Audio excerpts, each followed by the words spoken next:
bewitched, bothered and besotted. Chapter 1. Indifferent acquaintances at best. Kent, England, early spring, 1812. That voice. Elizabeth was nearly tempted to turn on her heels and retrace her steps.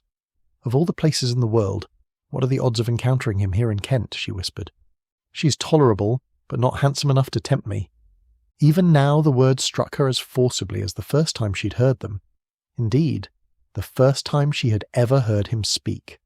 It was during the Meryton Assembly last year. Already flushed from having rushed down the stairs, she halted completely and leaned against the wall to gather her thoughts. Mr. Darcy at Rosings Park in Kent. Lady Catherine de Bourgh had spoken of imminent guests, her nephews, but she had said little else. Mr. Darcy is Lady Catherine's nephew, the haughty gentleman who supposed himself above his company wherever he went, and now he is here.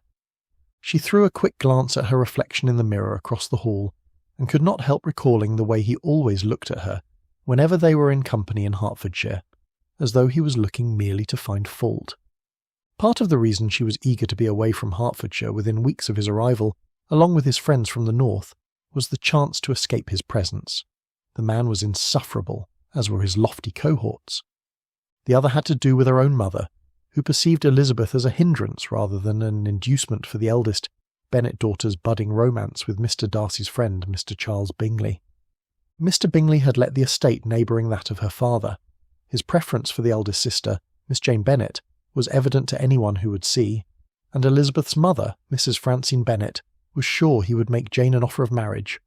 There must have been a reason he had not done so after spending copious time in her company, and to Mrs. Bennet's way of thinking, the reason was the antagonism that flowed both ways between Mr. Darcy and Elizabeth. A woman of mean understanding, little information and uncertain temper, she was given to believe there was only one solution. Elizabeth must go away. Not forever, that was to say, but long enough for Mr. Bingley to propose to Jane. It was to be the match of the ages, were one to believe Mrs. Bennet's prognostications. A wedding at Netherfield in just 3 months, and one destined to save her family from the prospect of being thrown into the hedgerows upon the untimely demise of her husband, owing to the family's estate being entailed away from the female line. So much for the best-laid plans of her matchmaking mummer, for the entire Netherfield party took its leave in late November, with Mr. Bingley's promise of returning in under 4 days. 4 days that by now had stretched into more than 4 months.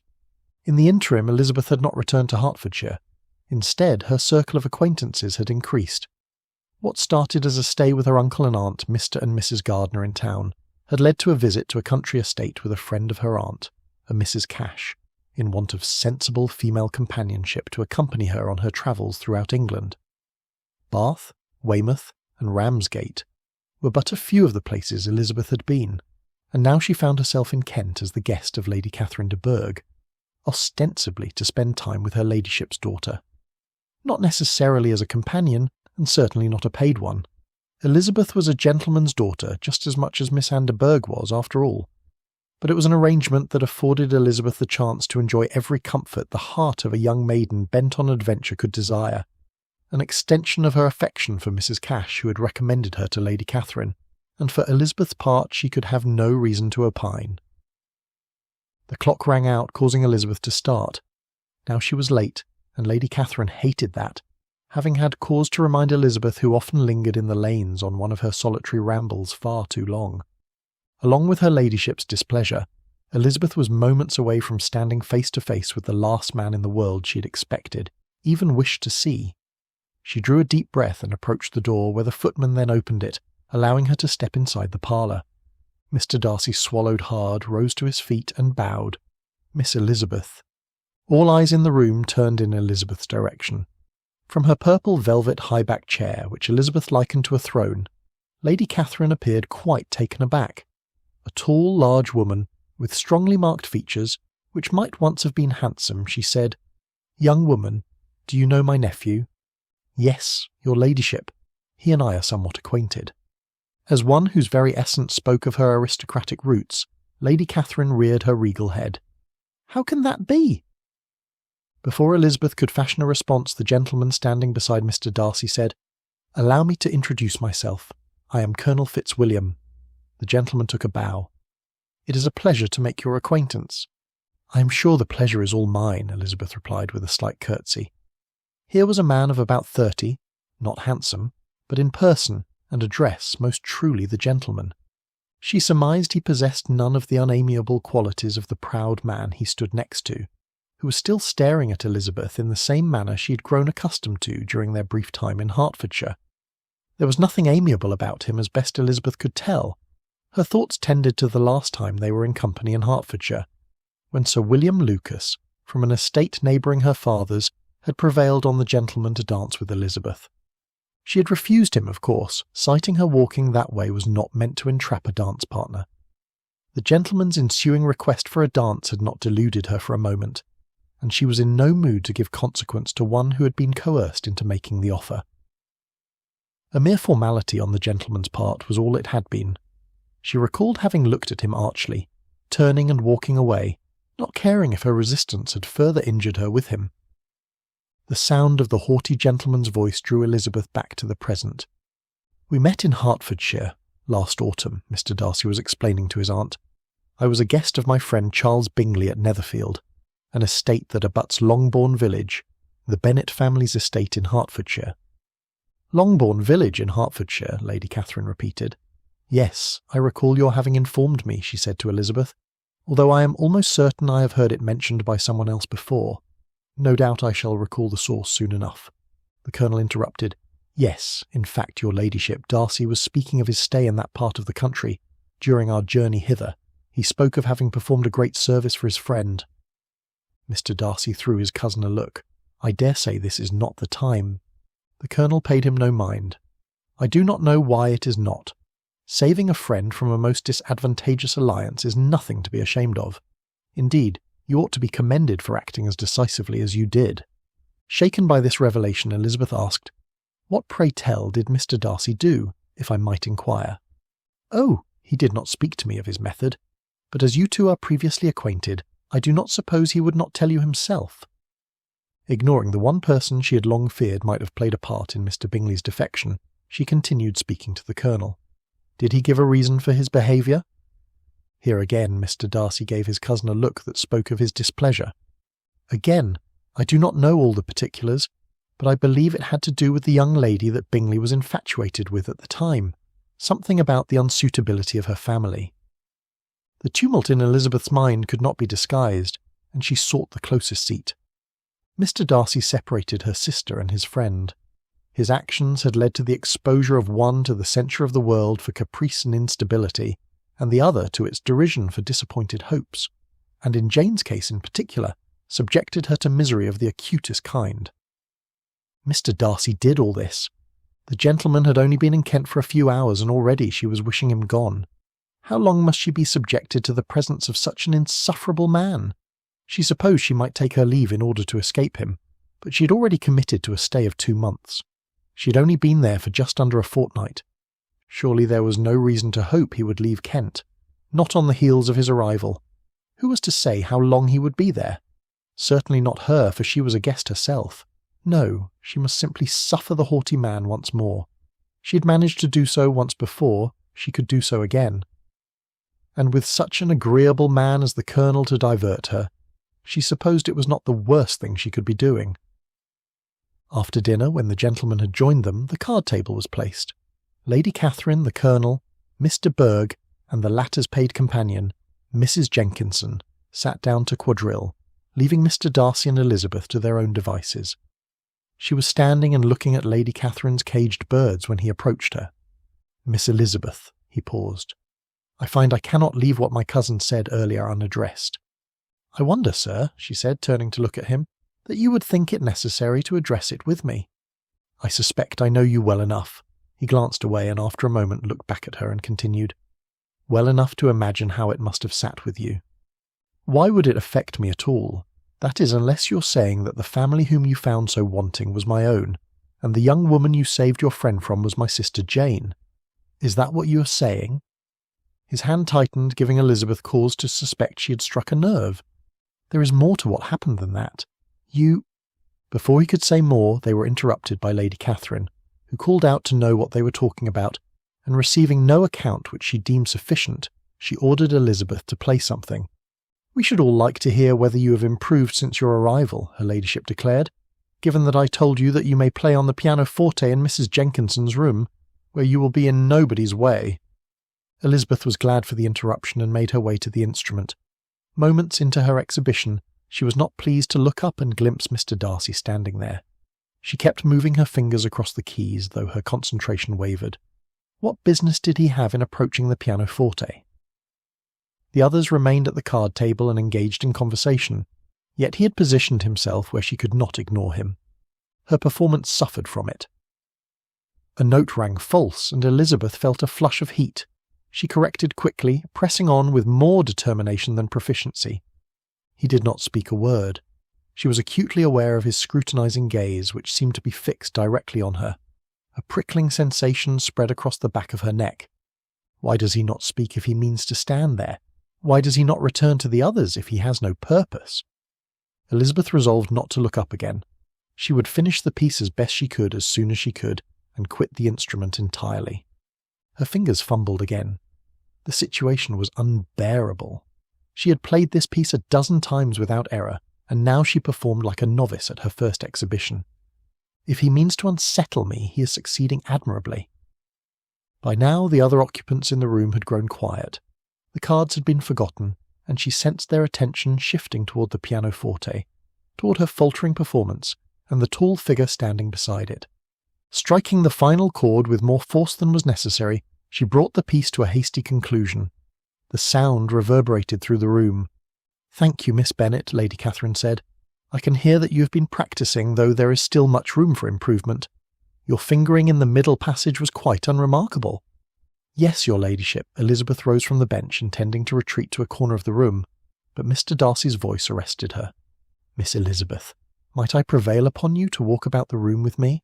I find I am in need of exercise after so many hours of travel." She could hardly refuse without appearing rude before Lady Catherine, though every fibre of her being wished to do exactly that. She drew a deep breath. "If you wish it, sir." They began a slow circuit of the room, maintaining a proper distance between them. Elizabeth fixed her gaze on the paintings that adorned the walls, landscapes she had examined countless times during her stay at Rosings, anything to avoid looking at him. "You're displeased with me," he began softly, so that only she might hear. "I cannot imagine why my opinion should matter to you in the slightest, Mr. Darcy. You have made it abundantly clear that you find little to admire in my family. That is not—" He paused, and she heard him draw a breath. "I acted in what I believed to be my friend's best interest. How fortunate for Mr. Bingley to have such a devoted friend, and how unfortunate for my sister, who has spent these months believing herself the victim of mere inconstancy, when in truth she was the victim of deliberate interference." They had reached the far end of the room, away from the card table where the others had resumed their game. When Darcy stopped, Elizabeth had to stop too, otherwise it would look like she was escaping him. "Miss Bennet showed no particular regard for Bingley," he said, his voice low and firm. "I observed her carefully during my time in Hertfordshire. She was serene and amicable in my friend's company, but she displayed no marked preference for him above any other gentleman." Elizabeth's hands clenched at her sides. Jane is reserved by nature. She does not parade her feelings before the world. Then perhaps she should have been more open in her regard, if she wished him to understand the depth of her affection. Elizabeth drew a deep breath. How dare he speak so callously of her dearest sister? Jane, who had been criticised all her life for being too trusting and too ready to think well of others, was now to be faulted for not being effusive enough.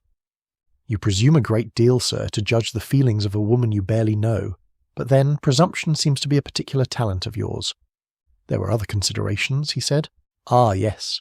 The unsuitability of my family." Elizabeth turned to face him. "Pray, which of us was most objectionable? My father, whose estate, though modest, has been in our family for generations. My mother, whose only crime is loving her daughters and wishing to see them well settled. Or perhaps it was me, Mr. Darcy. Perhaps you feared that I might contaminate your friend's household with my impertinence." "Miss Elizabeth, no, I understand perfectly. We were not grand enough, not polished enough for your exacting standards. Never mind that Jane has more true elegance in her smallest finger than most women of the ton possess in their entire persons. Never mind that Mr. Bingley appeared to be genuinely happy in Hertfordshire. You decided that it would not do, and so you simply removed him from temptation." She was breathing hard by now, and her voice had risen despite every effort to keep it low. "You know nothing of what you speak," he argued. "Then enlighten me, sir. Tell me what grave deficiency in my sister's character justified breaking her heart." "As I said, I believed her to be indifferent to him. That is all." "That is not all, and we both know it. Your cousin mentioned—" "My cousin speaks too freely." "Your cousin speaks the truth, which is apparently more than can be said for you. I have never pretended. And pray, if it is not too much of a burden, please refrain from addressing me as Miss Elizabeth," she interrupted. "Your doing so suggests a certain familiarity between us that does not exist.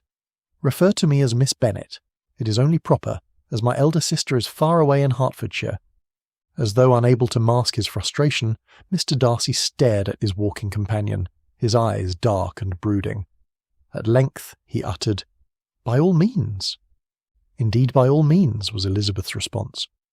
With that said, their slow pace around the room continued. "Darcy," Lady Catherine exclaimed, "I must remind you that Miss Elizabeth Bennet is a particular guest of my daughter Anne. I cannot think what you and Miss Bennet have found to discuss at such length, but surely Anne should be permitted to enjoy her share of the conversation. She sees so few young people, and Miss Bennet was invited to stay here at Rosings expressly for my Anne's benefit." "Forgive me, your ladyship," Elizabeth said. "I had no intention of appearing neglectful." She turned away from Mr. Darcy without another glance, and made her way toward the card table where Anne sat. "Elizabeth," Anne said, the two ladies having abandoned the use of honorifics soon after making each other's acquaintance. "I hope my cousins are not proving too tiresome."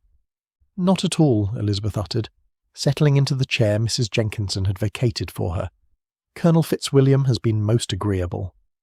She could practically feel Mr. Darcy's critical eye watching and cataloguing her deficits. He may watch all he wants. She had said what needed saying, and if he found her impertinent for it, well, that was nothing new. He had thought her tolerable, but not handsome enough to tempt him from the very beginning. Why should his poor opinion of her now signify any more than it had then?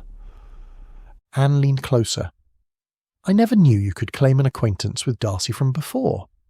Elizabeth gave a slight shrug. "One might describe us as indifferent acquaintances at best." "How curious that you should meet again here." Anne studied Elizabeth with unexpected shrewdness. "My mother has grand plans for Darcy and me, I fear. It has been settled since we were in our cradles, it seems." Elizabeth's stomach twisted uncomfortably. "I see. Do you?" Anne asked. "I wonder." Before Elizabeth could respond to this cryptic remark, Lady Catherine rose from her chair. "It is time the gentler persuasion retired for the evening. Miss Bennet, you will accompany Anne upstairs. Young ladies of her constitution should not be kept up late." "Yes, your ladyship." Elizabeth stood and offered her arm to Anne. As they made their way toward the door, Elizabeth risked one final glance back at Mr. Darcy. He stood exactly where she had left him, his expression unreadable, his dark eyes following her progress across the room. She looked away quickly and focused her attention on accompanying Anne through the doorway. Tomorrow she would walk out early, for she would surely need the solitude to sort through the bevy of sentiments the day's events had unleashed. Mr. Darcy had destroyed her sister's happiness through officious interference. He had admitted it and seemed to believe himself justified in doing so. The arrogance of the gentleman is beyond comprehension, and yet she could not deny he had looked almost pained when she accused him. Elizabeth dismissed this notion entirely.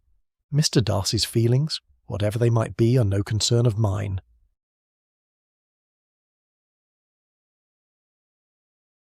Chapter 2. More than his wont to do. That night found Darcy in the library with a drink in hand, pacing the floor. Miss Elizabeth Bennet, here in Kent as a guest of my aunt. He could scarcely believe it, and yet it was so.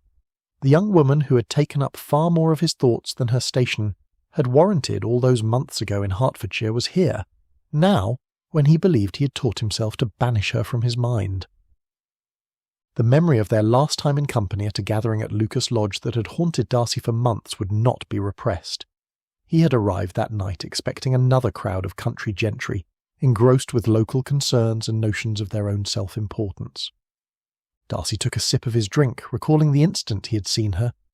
Elizabeth had stood near the window with a glass of punch in her hand, laughing at something her friend Miss Charlotte Lucas had whispered.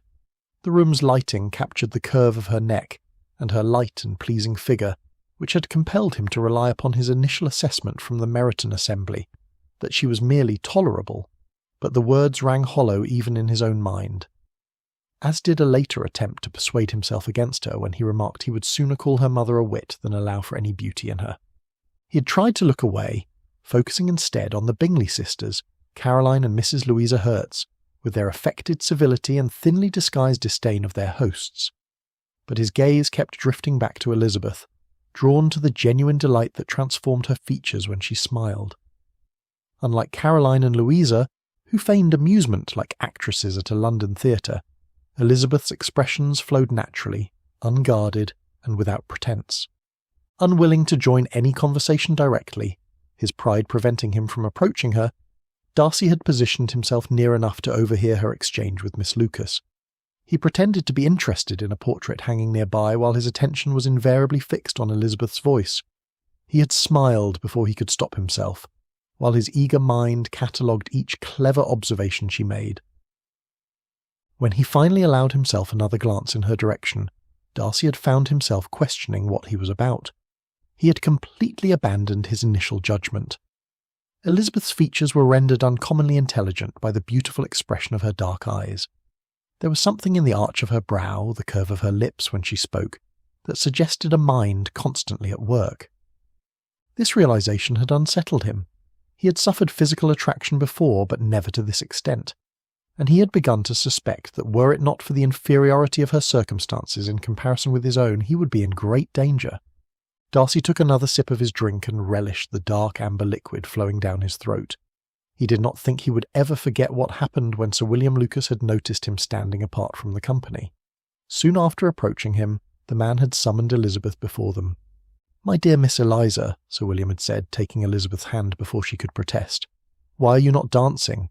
Mr. Darcy, you must allow me to present this young lady to you as a very desirable partner. You cannot refuse to dance, I am sure, when so much beauty is before you." Indeed, Darcy had suffered a sudden, unexpected surge of interest. The prospect of moving through a dance with Elizabeth, speaking with her directly rather than merely eavesdropping, had proved impossible to resist. He had stepped forward and extended his hand with no doubt of her acceptance. Alas, Elizabeth had instantly pulled her hand back. Darcy flexed his free hand in remembrance, still able to feel the sting of her rejection, even though he dared not show it at the time. "Indeed, sir, I have not the least intention of dancing," she had said, her tone perfectly polite yet carrying an unmistakable edge of defiance. "I entreat you not to suppose that I moved this way in order to beg for a partner." The dismissal had been complete, delivered with a smile. Instead of the injury he ought to have suffered, Darcy had felt a deep, unsettling intrigue. Women did not refuse him. They simpered and fluttered and angled for his attention. They performed for his approval, calculating their smiles and compliments to please him. But not Elizabeth, thus shocking him into a new awareness of her.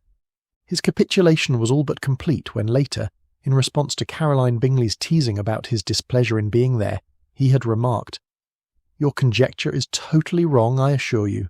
My mind was more agreeably engaged. I have been meditating on the very great pleasure which a pair of fine eyes in the face of a pretty woman can bestow." The young lady had immediately fixed her eyes on his face, and desired he would tell her what lady had the credit of inspiring such reflections, to which he had replied directly, "Miss Elizabeth Bennet."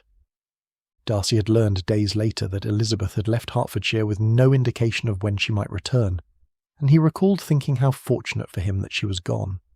Finally he was safe from her, this young lady who fascinated him like no other before. Darcy walked over to the fireplace and rested his arm on the mantel. Now she is here and as spirited as ever, and owing to his loquacious cousin, Colonel Fitzwilliam, Elizabeth was bent on rebuking him for what she perceived as officiousness on his part, when he had merely behaved in service to his friend. Darcy finished the last of his drink and stared at the fading embers. This will not do. For the next couple of days, avoiding Mr. Darcy during her solitary rambles had been easy to do, even if it meant striking an alternative path whenever she glimpsed his figure in the distance. It was almost as if he were waiting for her. But why would that be, she was given to wonder. From all she recalled of him while they were in Hertfordshire, he was not one to give consequence to those whom he deemed beneath him. Most everyone from Hertfordshire would attest to that. And now he was going out of his way to see Elizabeth. Perhaps he is just the type of man who believes all the world should defer to him, to accept his edicts without dissent. She recalled how Mr. Bingley's younger sister, Miss Caroline Bingley, was wont to fawn all over him, simpering and smiling, her every syllable an attempt at flattery. Well, Elizabeth was no Caroline Bingley. She had gone out of her way to prove it upon first making the gentleman's acquaintance. Now knowing what she knew, her opinion of him had gone from indifference bordering on dislike to outright disdain. What an inconvenient sentiment to suffer toward a favourite and highly esteemed nephew of Lady Catherine de Bourgh while a guest at her home. The deference shown toward the haughty man was immeasurable. Not a word was uttered about him that did not paint him in the most favourable light, an excellent master, a beloved older brother, and a most loyal friend. And perhaps he is indeed all those things and more, among those whom he considers his equal, she reminded herself. During those times when avoiding Mr. Darcy was impossible, Elizabeth allowed herself to study him and how he comported himself with his relations. With the Colonel, there was an affinity quite unlike the friendship he shared with Mr. Bingley. With Bingley, Mr. Darcy was more of a mentor than a friend, at least according to Elizabeth's way of thinking. Bingley was several years Mr. Darcy's junior, and rather malleable as a consequence. With the Colonel there was no such subservience, but rather a camaraderie born of years of give and take by two cousins not too far apart in age. Being the excellent studier of people's characters that she supposed herself to be, Elizabeth was given to examine the relationship between Mr. Darcy and his cousin Anne with some scrutiny, having learned more and more about the peculiar engagement between the cousins. It was no wonder Anne had not spoken of being engaged upon first making Elizabeth's acquaintance. Between Anne and Mr. Darcy, there were absolutely no symptoms of affection. When Anne and Elizabeth were enjoying a leisurely walk that particular day, Elizabeth could not help broaching the subject. "Anne, if it is not too presumptuous of me, might I ask about your engagement with your cousin Mr. Darcy? I suppose your mother is exceedingly pleased with such an arrangement," Elizabeth said, reflecting on her own mother's chief occupation to marry off her 5 daughters. Anne laughed a little. "She is indeed. It has long been her favourite wish," she said, "along with her sisters, my late aunt, Lady Anne Darcy." "Ah," Elizabeth said, "you are your late aunt's namesake. Were the two of you close? You must have suffered her loss most profoundly, that of a beloved aunt and future mother-in-law."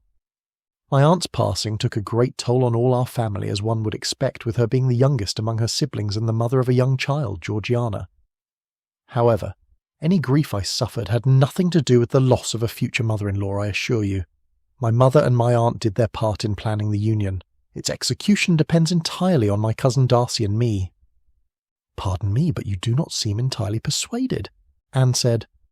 "What sensible person would be were they in my place? With each year that has passed since I became of age to marry comes a failure of an offer from my cousin. I am afraid his indifference has strengthened my resolve that a union will never come to pass," she sighed. "Would that someone might come along and take him off my hands so that I can have a chance for happiness with one of my own choosing." Anne seized Elizabeth's hand and gave it a gentle squeeze before releasing it. "He certainly appears to have taken a keen interest in you, Elizabeth. Perhaps you would consider it," she said. "Me!" Elizabeth exclaimed with energy. "No offence, Anne, but I fear your cousin is one of the last men in the world whom I could ever be prevailed on to marry. Now surely he cannot be as loathsome as that. One of the last men?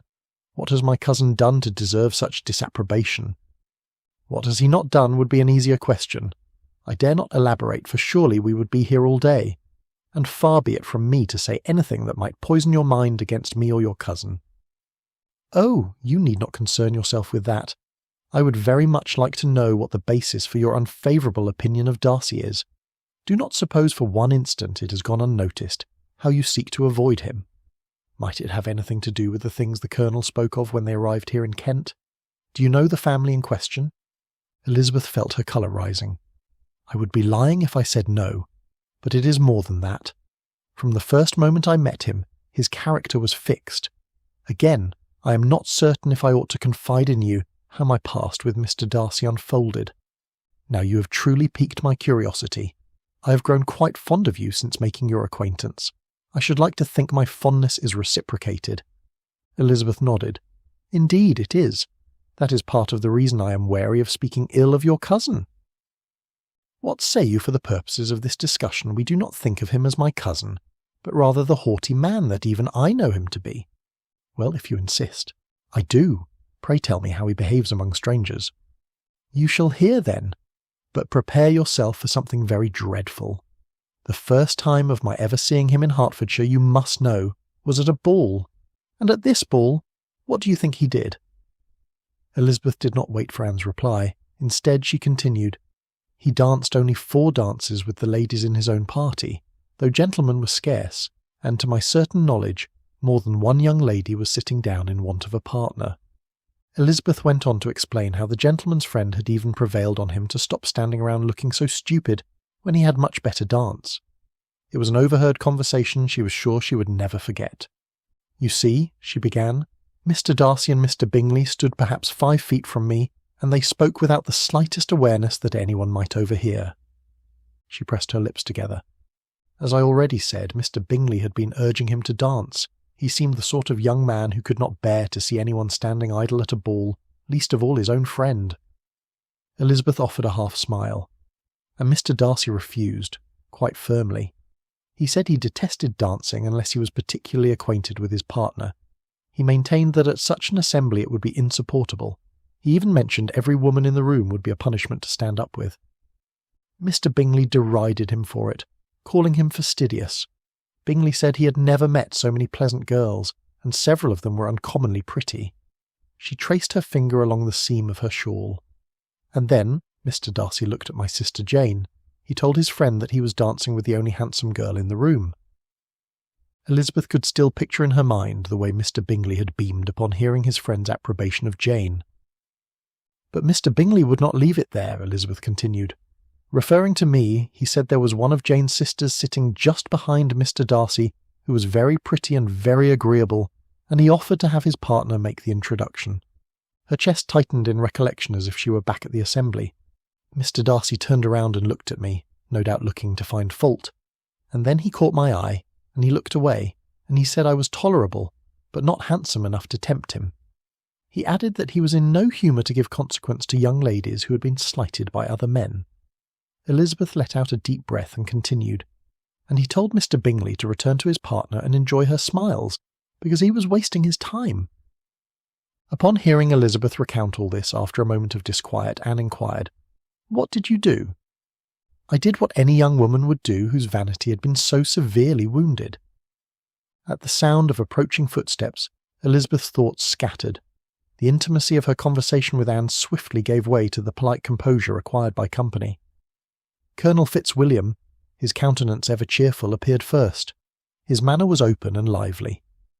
Behind him Mr. Darcy advanced, every bit as reserved as she had come to expect.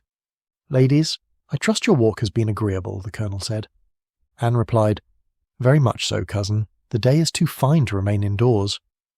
Elizabeth caught herself glancing briefly at Mr. Darcy, disquieted about the sudden flutter of discomfort she now suffered.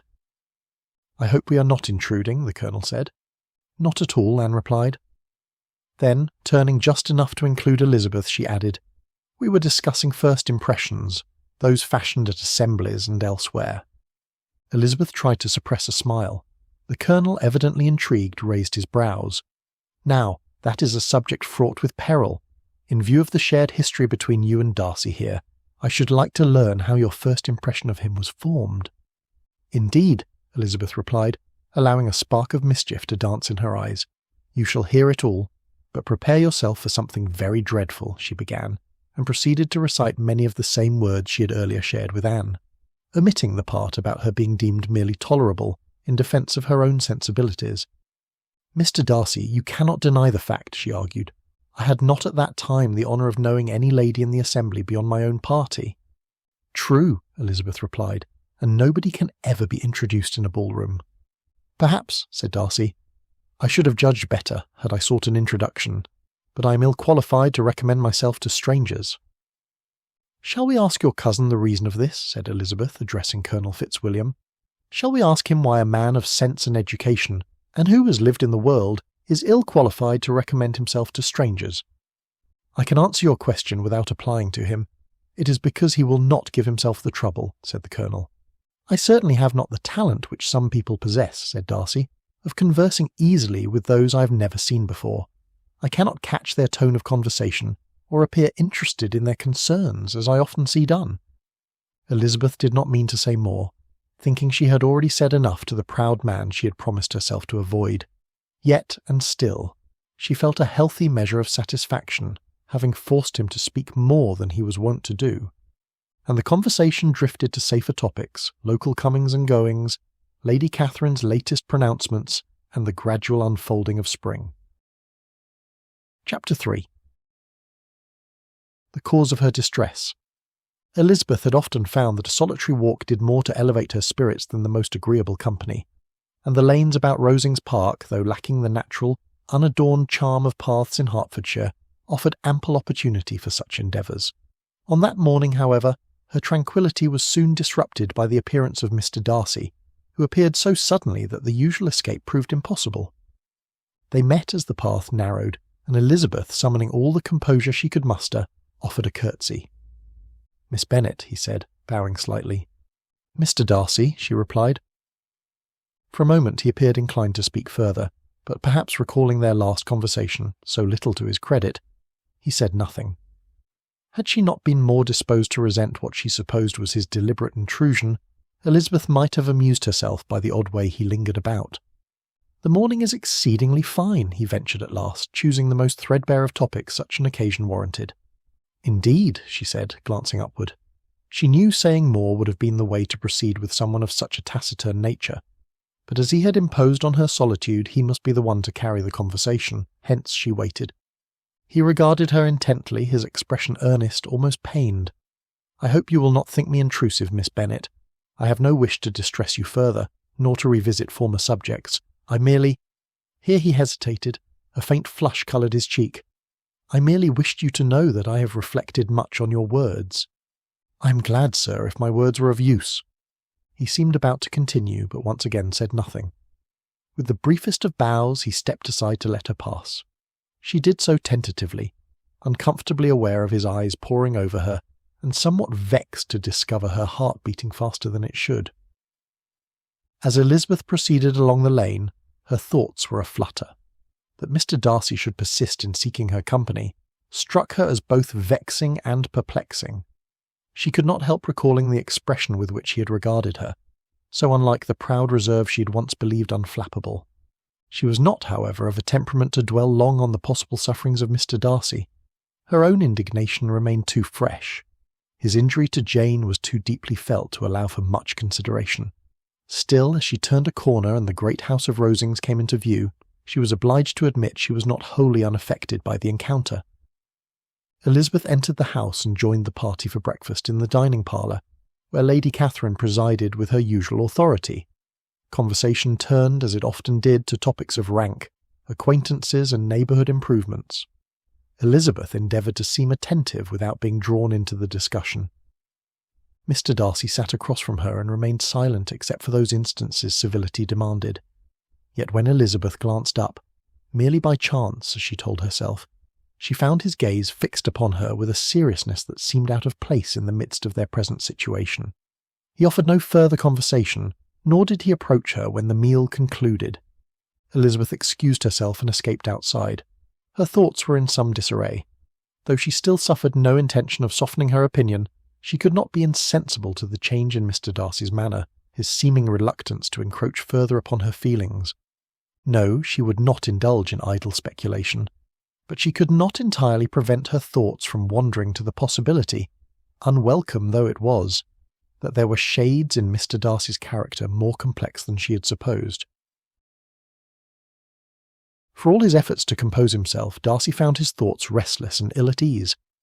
The morning's brief exchange on the lane replayed itself in his mind, each word weighed and found wanting. Elizabeth's civility had been faultless, yet he could not mistake the distance in her manner. He had not intended to seek her out that morning, or so he tried to persuade himself. Yet, upon finding her in the lane, he had been powerless to resist the impulse to speak, however little encouragement she had given. Part of him actually admired how firmly she clung to her resolve, though it pained him to be the cause of her distress. Returning to the house, Darcy had found the breakfast parlour more confined than ever. His aunt's self-gratifying intercourse scarcely pierced his ear, for his attention was drawn, almost in spite of himself, to Elizabeth. He watched the ease with which she conversed with Anne, and the animation that lit her features when she spoke with the Colonel. He was painfully aware of his own silence. Surely if he thought less, that would not have been the case. To address her directly would be presumptuous. To withdraw entirely would suggest a surrender he could not, in good conscience, accept.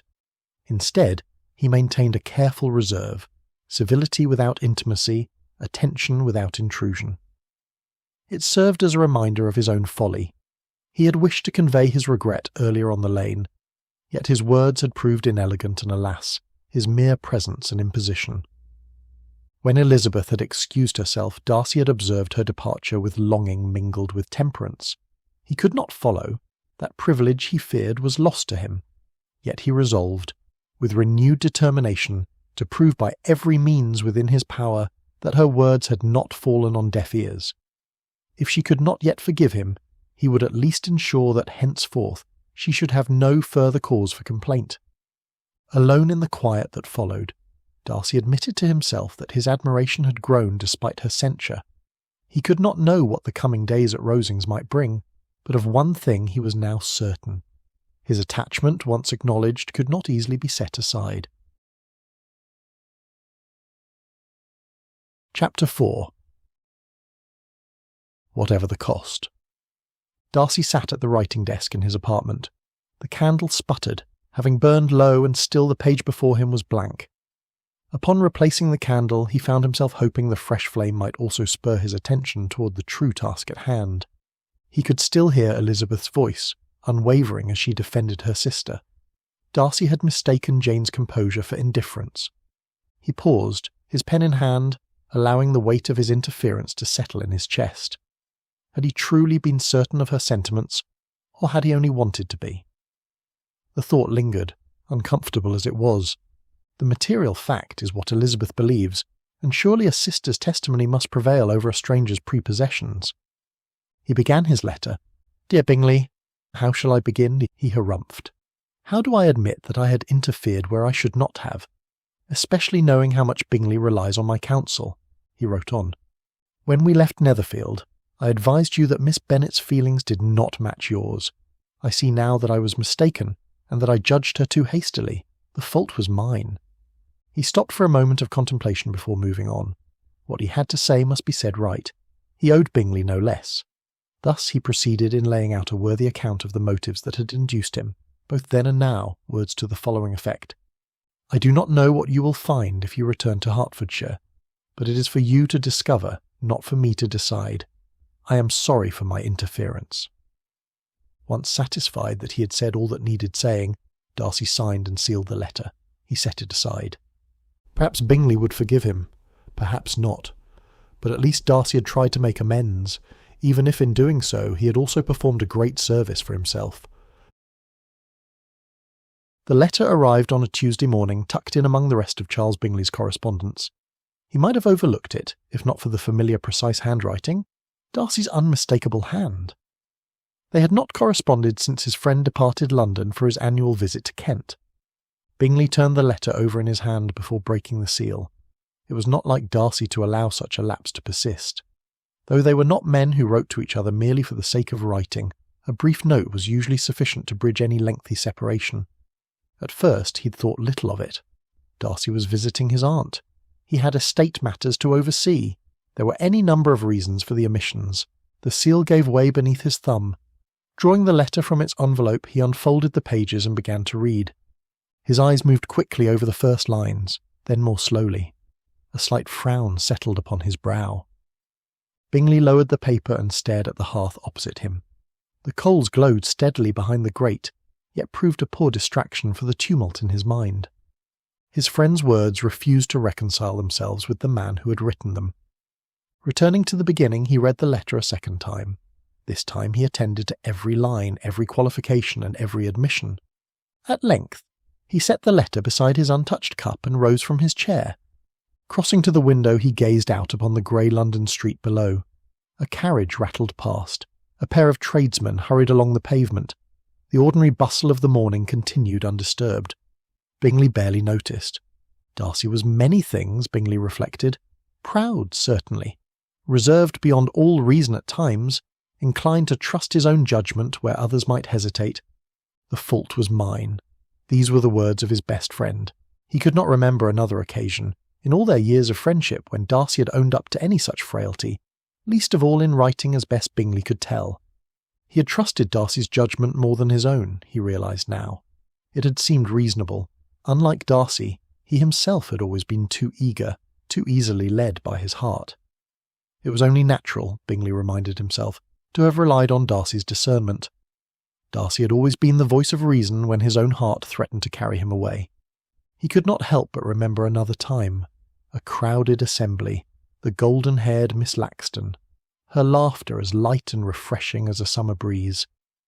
Bingley had been convinced for a handful of weeks that he was in love with her and was eager to declare himself. Only Darcy, with stern words, had pointed out Miss Laxton's mercenary nature, owing to her careless remarks about his fortune overheard in a secluded corner. The realization had stung, but it had saved him from what would surely have been a most ill-fated match. In the wake of that near travesty, Bingley had promised himself to be more cautious, to rely on Darcy's counsel. And so, when Darcy insisted that Miss Bennet's feelings were not engaged, Bingley had believed him because in the past trusting Darcy had always proven the wiser course. But this time I had not been a fool to feel as I did.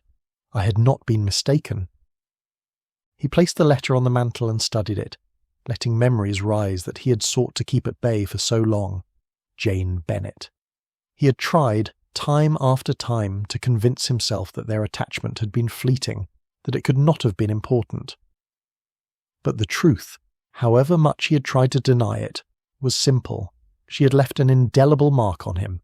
She was not simply beautiful, though that had been the first thing to catch his notice, especially her angelic eyes.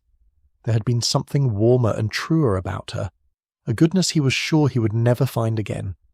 Darcy had told him Jane was indifferent, and he had believed it, because it was easier than believing she had cared and he had walked away. Thoughts of her would not abate. Her gentle smile as she had poured tea by the fire at Longbourn, the soft sound of her laughter as she listened to her sister's chatter, the way her eyes had found his in a crowded room. Such moments as these had often returned to him unexpectedly in the dullest hours of the intervening months. He turned from the mantel and rang for his valet. "Jenkins," he said when the man appeared, "I will need the carriage made ready. We are going to Hertfordshire." Jenkins nodded, betraying no surprise at his master's sudden plans, for that was just the sort of man Bingley was, one who acted on impulse rather than as a consequence of lengthy debate. "Shall I tell them to have it ready this afternoon, sir?" Bingley shook his head. "By tomorrow morning at the latest," he said. When Jenkins departed, Bingley sat again at the breakfast table, though he had little interest in what remained on his plate. He played his friend's words over and over in his mind. He could not predict what he would find in Hertfordshire. Perhaps Jane truly was indifferent now, or perhaps her heart had turned elsewhere. He knew he would deserve it if that was so. And yet, he could not let the chance slip away, not when he finally understood how much it meant. Bingley was certain that he could never forgive himself if he did not at least try. Hope warred with doubt, but he knew one thing with clarity at last. He had to see her again, whatever the cost. Chapter 5. All the old resentments. Elizabeth began to detect a curious alteration in the pattern of her days at Rosings. Since the arrival of Mr. Darcy and Colonel Fitzwilliam, a new purpose seemed to animate Anne's spirits. She grew increasingly persistent in arranging their morning pastimes. "Let us take another path, Elizabeth," she said that particular morning. "A change of pace can be quite refreshing." Elizabeth agreed, though she could not help but notice Anne's glance toward the distance, where the silhouettes of two gentlemen could be glimpsed crossing the lawn. As they set out, their progress was soon interrupted by the approach of Mr. Darcy and Colonel Fitzwilliam. "Miss Bennet, Cousin Anne," said the Colonel with a slight bow and a happy smile, "might we intrude upon your ramble?"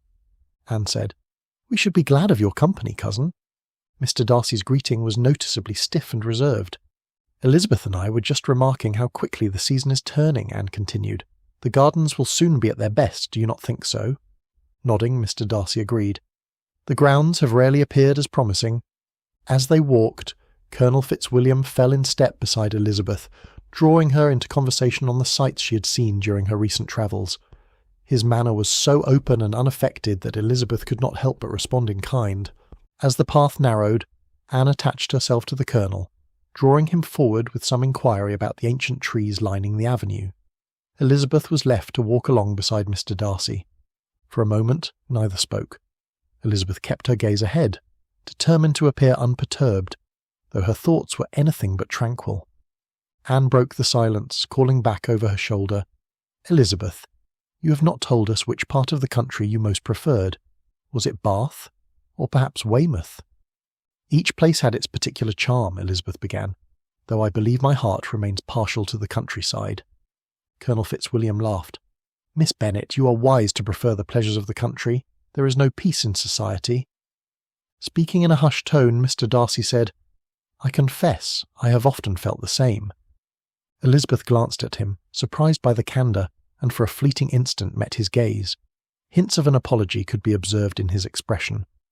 Their progress continued in this fashion, the intercourse light on its surface, but to Elizabeth's mind teeming with undercurrents of words left unspoken. Later, as they returned to the house, Elizabeth pondered Anne's intentions, her own feelings, and the meaning behind Mr. Darcy's every look and word. The rest of the day unfolded with a peculiarity that did not escape Elizabeth's notice. Anne, whose delicate health had always been offered as an explanation for her disposition, now appeared in excellent spirits and unexpectedly sociable. She suggested a turn about the garden at midday, and in the drawing-room she proposed that Elizabeth join her at the pianoforte. At each opportunity, Anne contrived to draw Elizabeth into the company of both gentlemen. If Lady Catherine remarked on the arrangement, she did so only to note, with some satisfaction, how the addition of her nephews enlivened her household. It was after dinner, when the party gathered in the drawing-room, that Elizabeth's suspicions were most keenly aroused. Anne, under the pretence of suffering a headache, begged Elizabeth to sit with her in a secluded corner. "I find the company overwhelming at times," she murmured, "but if you would read aloud, I believe it would soothe me." The request was reasonable, yet as Elizabeth opened a volume of poetry, she observed that Mr. Darcy had moved a chair not far from theirs, occupying himself with a book, but often glancing their way. Colonel Fitzwilliam soon joined the general conversation at Lady Catherine's side. When Anne excused herself to Mrs. Jenkinson's care, Elizabeth was at last obliged to acknowledge, if only to herself, that her companion's withdrawal was perhaps less a matter of fragile nerves than of design. Left alone, Mr. Darcy at last set aside his book and addressed her quietly. "Miss Bennet, I hope my cousin Anne has not taxed your patience. She relies on your friendship more than she will say." Elizabeth replied, "Your cousin is most amiable in her way. I am glad to be of service." A pause followed, filled only by the soft crackle of the fire. Then the gentleman said, "You have been much on my mind of late. I find myself scarcely thinking of anything else." Elizabeth, caught off guard by this confession, met his gaze. "Indeed, sir?" He hesitated, as though searching her face for encouragement. "It is seldom that I meet with anyone possessed of such spirit. I find myself wishing—" His voice trailed off. "You are very candid, Mr. Darcy." "Forgive me," he said, standing abruptly. "I have said too much." That was more than enough said so far as Elizabeth was concerned, and she contented herself with saying no more. She surrendered her seat instead and hastily joined the others. Later that evening, as Elizabeth prepared for bed, she found her thoughts lingering on the peculiar proceedings of the day. Anne's behaviour, so unexpectedly resolute, had unsettled her more than she cared to admit. It had become, by degrees, perfectly clear that Anne was not, after all, the passive participant in her mother's grand designs that Elizabeth had always assumed. Anne's silent nudges, her gentle encouragement, and, most astonishing of all, her frank wish that Elizabeth might relieve her of the prospect of Mr. Darcy, had left little room for doubt. Elizabeth could not help but smile at the recollection that she herself should be considered a more agreeable match for Mr. Darcy than his own cousin, was a notion to which she could scarcely accustom herself, particularly when so much of their acquaintance had been marked by misunderstanding and mutual vexation. Still, Anne's confidence was unmistakable. Reflecting on Lady Catherine's likely reaction should she discover her daughter's subterfuge, Elizabeth was hard-pressed to suppress a laugh. One could only imagine the grand lady's outrage, her incredulity at such rebellion, and her unyielding certainty that her arrangements must prevail. Yet as Elizabeth drew the curtains, her bemusement gave in to uneasiness. Whatever Anne's wishes, and despite the peculiar intimacy that now united them, Elizabeth's feelings towards said gentleman remained composed of all the old resentments. The rest of her stay at Rosings promised new perplexities, she did not doubt, but for tonight at least, the prospect was more diverting than hopeful, and she had no intention of being persuaded by anyone, least of all herself, that Mr. Darcy deserved forgiveness. Chapter 6. Such a scheme. That morning Elizabeth had opened Jane's latest missive with a measure of dread, already bracing herself for more assurances that all was well, when Elizabeth knew, with a sister's certainty, that Jane's spirits had been low since the departure of the Netherfield party. As she walked, her eyes drifted over her sister's familiar script, the first line steady and affectionate as always. Yet as she read further, Elizabeth slowed her steps. The words before her blurred in a sudden wash of relief and delight. Something most astonishing has happened. This morning Mr. Bingley called at Longbourn. None of us had any notion of his returning to Hertfordshire. He came directly, and with such warmth and sincerity. Oh, Lizzie, you cannot imagine my feelings. He said he had received a letter from Mr. Darcy, which convinced him to return to Hertfordshire and see for himself what might be. We have spoken as openly as I am capable of confiding in you, and he has made his intentions quite clear. My mother is in raptures, for his sisters did not come, and thus he must surely dine frequently here at Longbourn. I cannot believe it is all real, and yet it is. As for the intent of the instigating letter, Mr. Bingley told me only that Mr. Darcy suggested he ought not to allow another decide his happiness.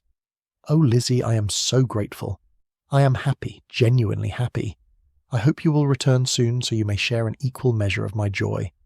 Yours ever, J.B. Now halted in the lane, Elizabeth felt her heart nearly leap out of her chest. My Jane, happy. Mr. Bingley has returned, and in earnest.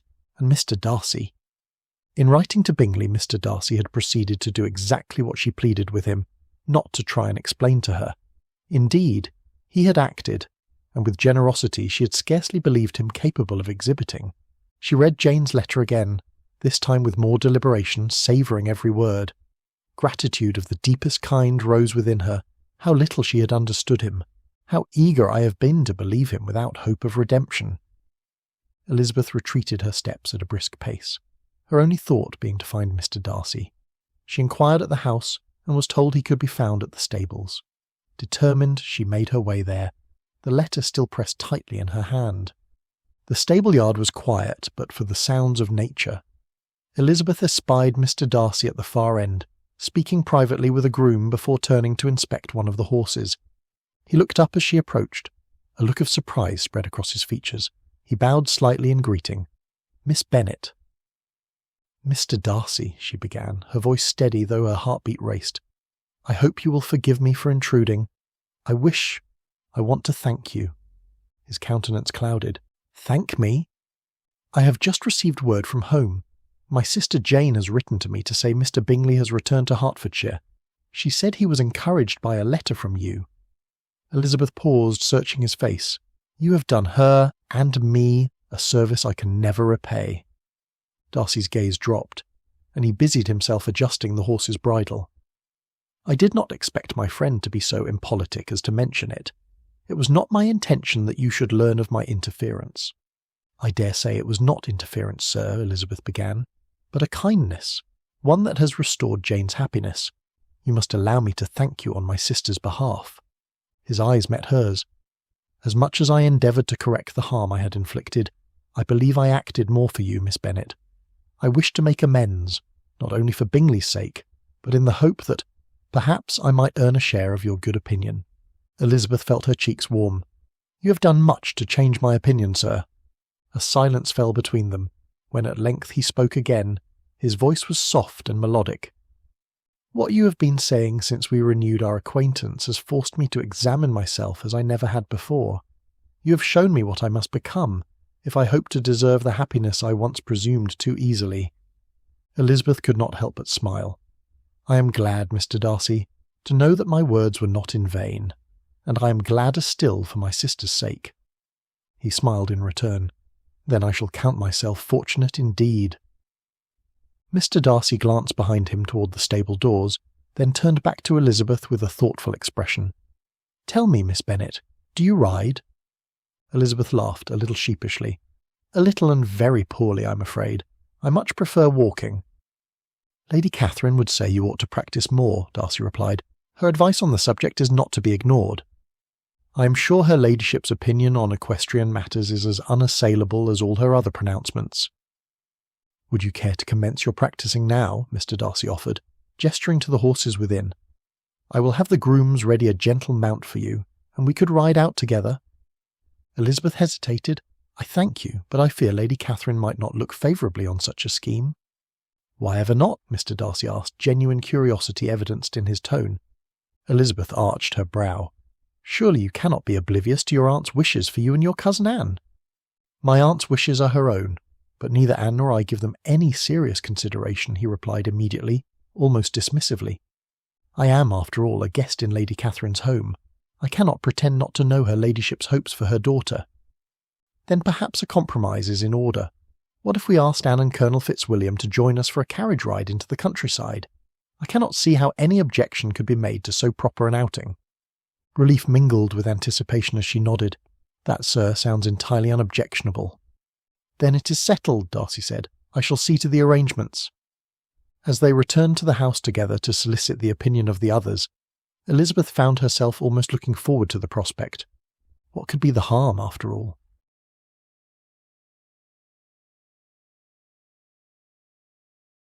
Chapter 7. Concise deliberation. Darcy and Elizabeth found the Colonel in the drawing-room, settled in a chair near a window with Anne seated across from him. The Colonel's eyes brightened upon looking up and seeing the two of them. Darcy, old fellow, Miss Bennet, he rose from his seat. Cousin Anne and I were just debating whether the afternoon could possibly improve upon itself. It can, Darcy said. Miss Bennet and I were speaking of a carriage ride. The weather favours such a prospect. Elizabeth stood beside him, close enough that he could smell the faint lavender in her hair. Her hands clasped before her, she nodded her concurrence. A carriage ride, the Colonel repeated. He glanced at Anne, who sat with her hands folded in her lap, and then looked back at Darcy and Elizabeth. The two of you? Actually, the four of us, Darcy said. We thought it would be pleasanter as a party. Anne, surely this meets with your approval. The air would do you good. I should like a carriage ride for the four of us, she said. A spark of interest shone in her eyes. Such an outing will be a pleasant change from our usual turns about the lanes. What say you? Darcy asked, turning to the Colonel. You have been complaining of idleness for days. The other man laughed. I have been complaining of many things of late, he began. Not the least being your unexplained delay in our scheduled return to town, he said in a lower voice. But as you like to arrange things as you please, I'm at your disposal. As Anne is willing, I too am willing. Elizabeth stole a glance at Darcy to see how well he had borne the Colonel's remark. She said, The park is so extensive.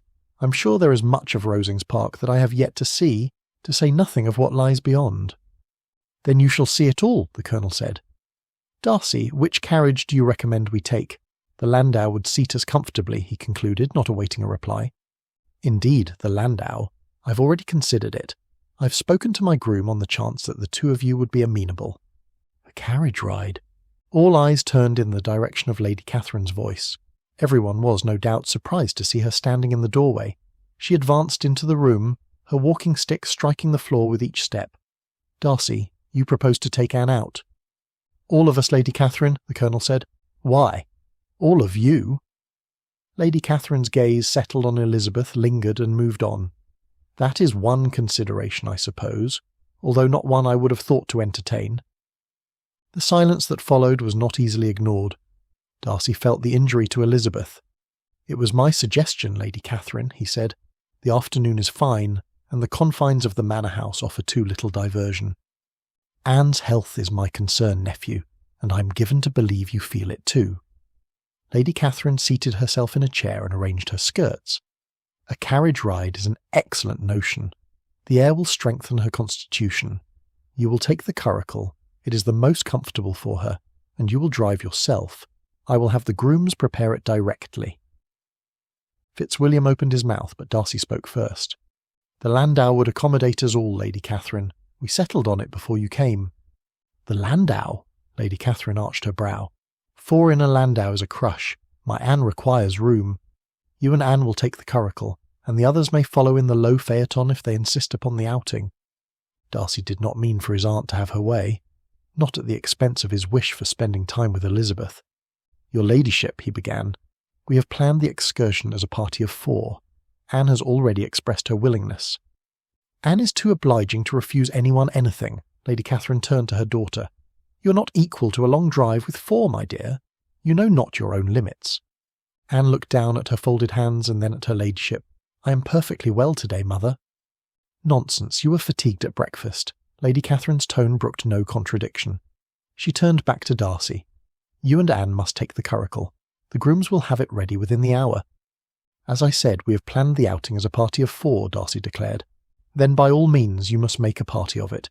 But your first object, Darcy, is Anne. You will recollect that Anne has not your constitution. She must be set facing the horses, where the motion is least felt, and she must have the rug over her knees, and you will be careful not to let her sit where the wind comes round the corner of the box." She turned to Elizabeth. "As regards Miss Bennet, the walking she does will have accustomed her to all weathers. You walk a great deal, young woman." "I do, Lady Catherine." "It is a singular habit in a young woman, but there is no harm in it during this particular outing, where there is no walking to be done." Her ladyship stood and moved to the window to inspect the clouds. "The weather will hold. There will be no rain before 4 o'clock. I have observed these matters for decades, and I am never deceived. You will not take the road through Westerham. There is no cause for it, and nobody will be pleased. Take the other lane. You will turn before the toll, and you will be home in ample time for Anne to rest before dinner." "That particular lane," said Darcy, "was precisely my design." "Then your design was a sound one. Now, the seating. Anne shall sit next to you, Darcy, so that you may converse, and so that you may have her under your eye. I suppose Colonel Fitzwilliam may sit where he likes so long as he does not impose on my arrangements for Anne's welfare. Miss Bennet—" Here Lady Catherine paused, as if where Elizabeth sat required concise deliberation. "Miss Bennet shall sit opposite Anne. Yes, that will do very well. Do you hear me, Darcy? Anne will sit beside you." "I hear you perfectly well, your ladyship." The landau was brought round within the half-hour. Lady Catherine stood at the top of the steps, her cane planted before her, issuing final instructions to all who would hear. The Colonel seized control of the boarding arrangements. "Cousin Anne," he said, handing her up first, "pray take the place facing the horses by your mother's particular command, and Miss Bennet shall sit beside you. I believe the ladies must have all the comfort of the forward prospect." Anne allowed herself to be settled, giving Elizabeth a knowing look as she made room. Elizabeth followed, her hand meeting Darcy's for the briefest second upon the step. "Darcy, you are to sit beside Anne," called Lady Catherine from above. "Darcy!" "All is arranged, Lady Catherine," the Colonel called back cheerfully. He stepped inside and instantly took the seat opposite Anne. Darcy followed and occupied the remaining place, leaving him to sit with his back to the horses, directly opposite Elizabeth. "That is not how I directed the seating arrangements," cried her ladyship from the steps. "Darcy, you have put yourself the wrong way. You will see nothing of the country going backward." "I have seen the country many times," he replied. "I am content to enjoy a different view." "This is not to be borne. Colonel Fitzwilliam, Anne, tell your cousin—" But the door was shut and the horses started forward before the rest of the declaration could impede them. As the carriage drew further away, Lady Catherine still lingered where she stood in an uproar. The Colonel let out a long breath, settled his shoulders against the cushion, and said, "It is a remarkably fine day indeed. I had quite given up hope of one."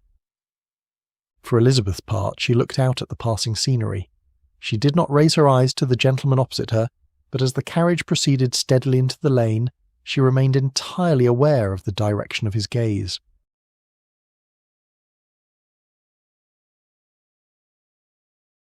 Chapter 8. No rational explanation. Colonel Fitzwilliam waited until evening to seek his cousin. He found him on the west lawn, where Darcy stood with his hands clasped behind his back. He shifted his weight from foot to foot, his eyes fixed on the darkening horizon, and his shoulders rigid. Feigning nonchalance, the Colonel approached. "If I did not know better, I would think you were seeking inspiration for a sonnet, or perhaps pondering the mysteries of Miss Bennet's fine eyes." Darcy cast him a look that was more weary than affronted. "You are incorrigible." "On the contrary, I am merely observant," the Colonel grinned. "And today anyone with eyes could observe that you were not yourself, or rather that you were exactly yourself, if you were a man devoting every attention to a certain young lady's comfort. I thought at one point that had Miss Bennet expressed a wish to inspect a particular cloud, you would have ordered the entire party to halt and admire it." Darcy looked away, but was not wholly unaffected. "I am sure my comportment was not as dramatic as that." "So you claim, yet you have never before shown such, how shall I say it, solicitude, at least not on any occasion I can recall." Fitzwilliam's eyes shone with mischief. "And certainly not to a lady whose family, you once told me, would be the ruin of any prudent man." Darcy tensed. "No doubt, I deserved that." The Colonel's tone softened. "It is not a reproach, cousin, merely curiosity. What has so entirely affected your judgment?" Darcy exhaled a deep breath. "I have no rational explanation to offer. She has, I think, bewitched me against my will." "Bewitched?" Colonel Fitzwilliam echoed, feigning shock. "You, the imperturbable Mr. Darcy? I must write home at once, for my mother will never believe it." Darcy shook his head, half amused, half exasperated. "Laugh if you must, but it is true. I have spent much of my adulthood convinced my opinions were infallible. Then Miss Bennet tells me, without artifice, precisely what I am. And I find I wish to be better, not for pride's sake, but for hers." The Colonel's expression grew serious. "And the Bennet family connections you once found so objectionable?" A shadow passed over Darcy's features. "They are not easily dismissed. For years I measured the worth of one's connection by birth and fortune, by manners and reputation. But what are such notions if happiness and honour are to be sacrificed for them?" The Colonel was silent for a moment and then asked, "Does the young lady know any of this?" "No," Darcy said. "She knows only that I have tried to put things right. I do not presume she will ever truly forgive me, but I must live by what I know now, whether she can look past what I was." Fitzwilliam clapped Darcy on the back. "You are an enigma, Darcy. I did not think to see you so changed, or so honest about it. I long believed you would face a firing squad more willingly than a lady's honest rebuke."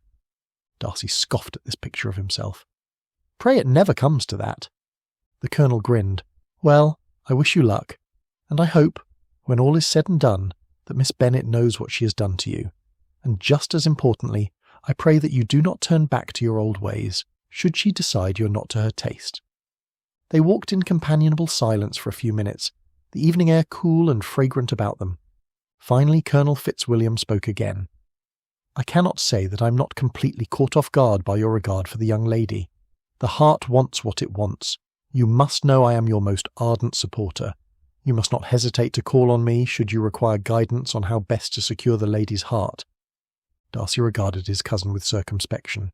"You must surely presume me desperate that I might turn to you in such matters." When they reached the manor house, Darcy lingered just outside. He allowed himself one moment more beneath the open sky, and then, squaring his shoulders, followed after, with the hope that tomorrow might find him, if not forgiven, at least understood. His cousin's words came to mind. The heart wants what it wants. Indeed it does, he silently considered, even if it leaves one both bewitched and bothered.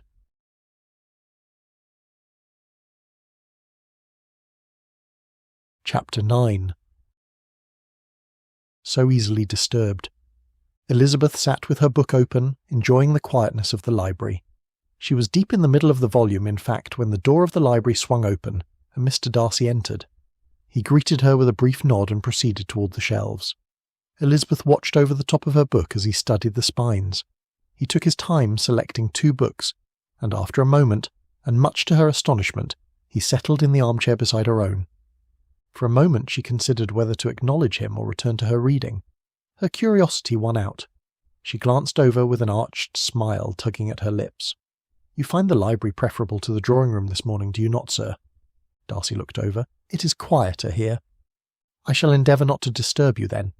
"I assure you, Miss Bennet, I am not so easily disturbed." They sat together in silence, each attending to their books. but Elizabeth's attention wandered. When she found herself reading the same sentences twice, she set her book aside. "I fear reading this book affords more struggle than satisfaction." Darcy glanced up from his own. "Pray, Miss Bennet, does that speak to the quality of the writing or to your discernment as the reader?" "Sir, I do not dare reply to such an inquiry. I can scarcely perceive my own bias." He leaned closer. "Who better than you to attest to your own sentiments?" Elizabeth looked at him, momentarily uncertain how to answer. Was the gentleman teasing her or taunting her? "Well, sir, I suppose when you state it in that manner, then I must owe it to my own deficits. Far be it from me to fault the literary talents of another." After a pause, he said, "That is precisely along the lines of what I expected you to say. You are far too mindful to lay blame where it is not warranted. Do you think you know me so well, Mr. Darcy? On the contrary, but I would like to think I am well on my way." For a moment the library was silent but for the turning of pages. Elizabeth could not help but think she might enjoy this mode of companionship for longer than she had anticipated. Setting her book aside, she reached for another on the table and commenced reading. After a while she heard her companion ask, "You are fond of Shelley, Miss Bennet?" "Far more than I expected," Elizabeth replied, glancing up from the page. "That is praise in and of itself, coming from you," said Mr. Darcy. "Your good opinion is not easily bestowed." "Sir, you need not go so far as that. I did not say I agreed with him." "No, you did not. You did not have to. A willingness to be open to opposing views is both wisdom and courage enough," Mr. Darcy concluded. The silence between them resumed. At times she found herself listening for the turn of his page or glancing at the turn of his countenance as he read. He was, she determined, a remarkably handsome man. It struck her how very much his manner changed in such confines as their present situation afforded. There was no haughtiness in his posture now, only an essence she found difficult to ignore. Elizabeth returned her gaze to her book, but the words blurred. It was ridiculous, she told herself, to be so affected by the nearness of a man she had once resolved to dislike. When the clock struck the half-hour, Elizabeth collected herself and stood. "I must not linger, or I shall be missed and accused of neglect," she said, placing her book aside. Darcy rose as well. "I hope you will return, Miss Bennet. The library is much improved by your presence." "You are very cordial, sir. I leave you to the company of your books, which, I trust, will not disappoint you." He bowed. "I'm not so confident as that, but I shall endeavour." Elizabeth left the library with the memory of their conversation lingering as she made her way back to the drawing-room. For all her earlier resolve to avoid any unnecessary associating with Mr. Darcy, she found she could no longer say that she was entirely immune to this man. Darcy remained standing long after the door closed behind her. The faintest trace of her lingered in the stillness. He had entered the library that morning with no intention other than to find a quiet hour's reading. Until that moment, he had not realized how he had longed to happen upon her there.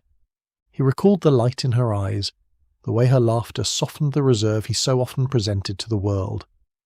It was a dangerous pleasure, this comfort she inspired. He did not flatter himself that her opinion of him had altered entirely, but there had been no trace of the old resentment in her tone. Instead, there was an unmistakable warmth. Darcy resumed his former attitude. He was not a man given to daydreams, and yet he found himself imagining what it might be like to share such moments often. He smiled. Elizabeth could not know how much he cherished the ease of that hour. The hope had taken root that they might soon spend time together again. He wondered when that might be. The question occupied him as he moved to the window and looked out over the grounds. Would she come tomorrow, perhaps? Or would some engagement prevent it? An audience with Lady Catherine or some equally inopportune occasion? He could not, without impropriety, contrive a meeting, and yet the thought of leaving it solely to chance seemed untenable. He tried to imagine the scene. She would enter, perhaps not expecting him, and there would be that moment of acknowledgement in her eyes, before proper etiquette overtook her expression. Would they once again speak of books, or perhaps subjects closer to their hearts? What possibilities abounded? He pressed his fingers to the window pane.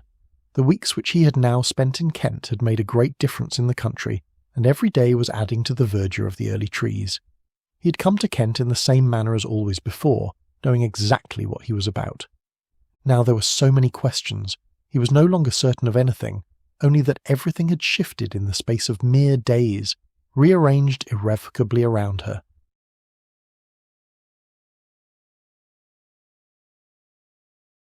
Chapter 10. The protest propriety dictated. The next morning found Elizabeth once again in the library. Were she to be completely honest with herself, she would admit to having suffered some measure of disappointment when she arrived to find the room empty. Had she not spent the best part of the previous night thinking of how it might be to find a certain gentleman already there when she arrived?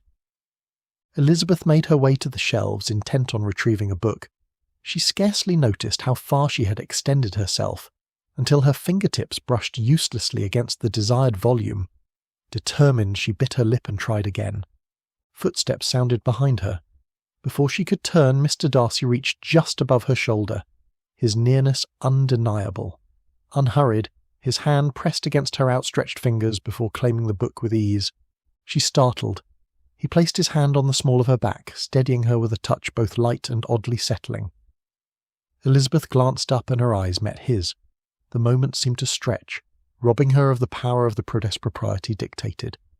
Mr. Darcy, perhaps equally affected, withdrew his hand at once.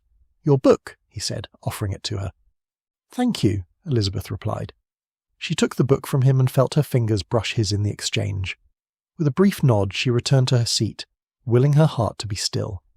He remained standing. While she did not look back, she was very aware of him, the scent of him, an intoxicating mix of soap and sandalwood. It had been nothing, she told herself as she opened her book. A moment of practical assistance, the kind any gentleman might render without a second thought. She had been reaching up, and she had nearly lost her footing. He had steadied her. There was no cause for the warmth that yet lingered at the small of her back. She turned a page. Behind her she heard him move at last, a retreat toward the window, she thought, or perhaps toward the shelves on the far side of the room. Her busy mind was too occupied with what had happened to give consequence to much else. She had borne his company often enough of late without such disturbance. She had been, she thought, quite equal to Mr. Darcy. How absurd to be unsettled by so fleeting a thing, Elizabeth considered.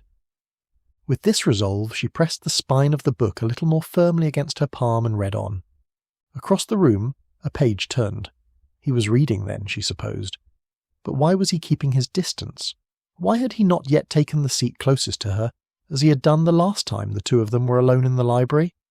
The silence in the room was almost unbearable, which was perfectly in keeping with the gentleman's taciturn nature, but hardly in keeping with hers, and Elizabeth began to feel that if she did not say something she might grow afraid of him. That would never do.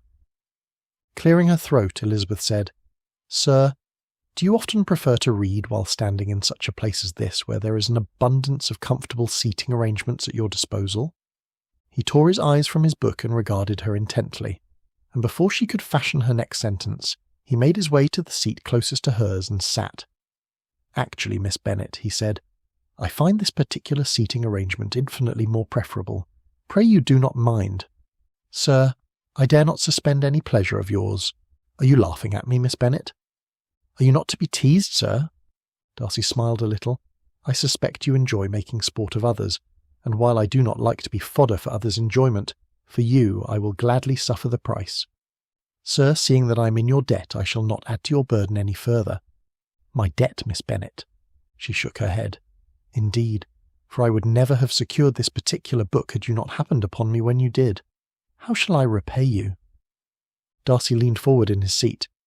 "Tease me to your heart's delight, Miss Bennet. I am not afraid of you." She hardly knew how to think or feel in hearing him utter such sentiments, for now it seemed she was the one being teased.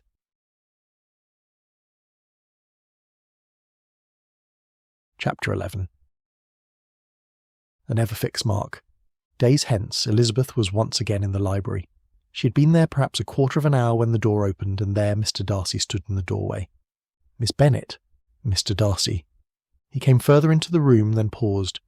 "It is a very fine morning," he said. "It is indeed," was her reply. "Too fine, perhaps, to be spent indoors." She threw a furtive glance out the window and looked back at him. "One might argue it," she said, "and yet here we both are. I know a part of the park that is well shaded at this hour. The walk there is short." He paused. "It would serve equally well for reading. Might I make a proposal?" "A proposal, sir?" Elizabeth questioned teasingly. "You alarm me." I rather doubt I could alarm you even should I wish it. She rested her hand on her heart. Oh my, you are quite severe with me. Determined to press his point, he said, I believe you will find the spot very much to your liking. Oh? He nodded. It is quite picturesque. It even boasts of a nearby pond, he shrugged. The library, after all, will be here when the weather is less obliging.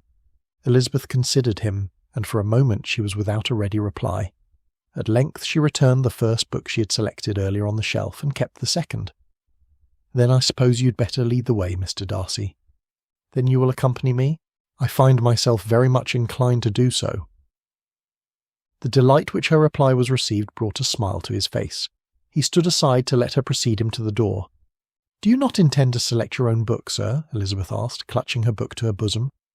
I thought you might afford me the pleasure of reading to me from yours. Do I presume too much? Indeed you do, sir, but I shall not object. The walk was longer than she had supposed.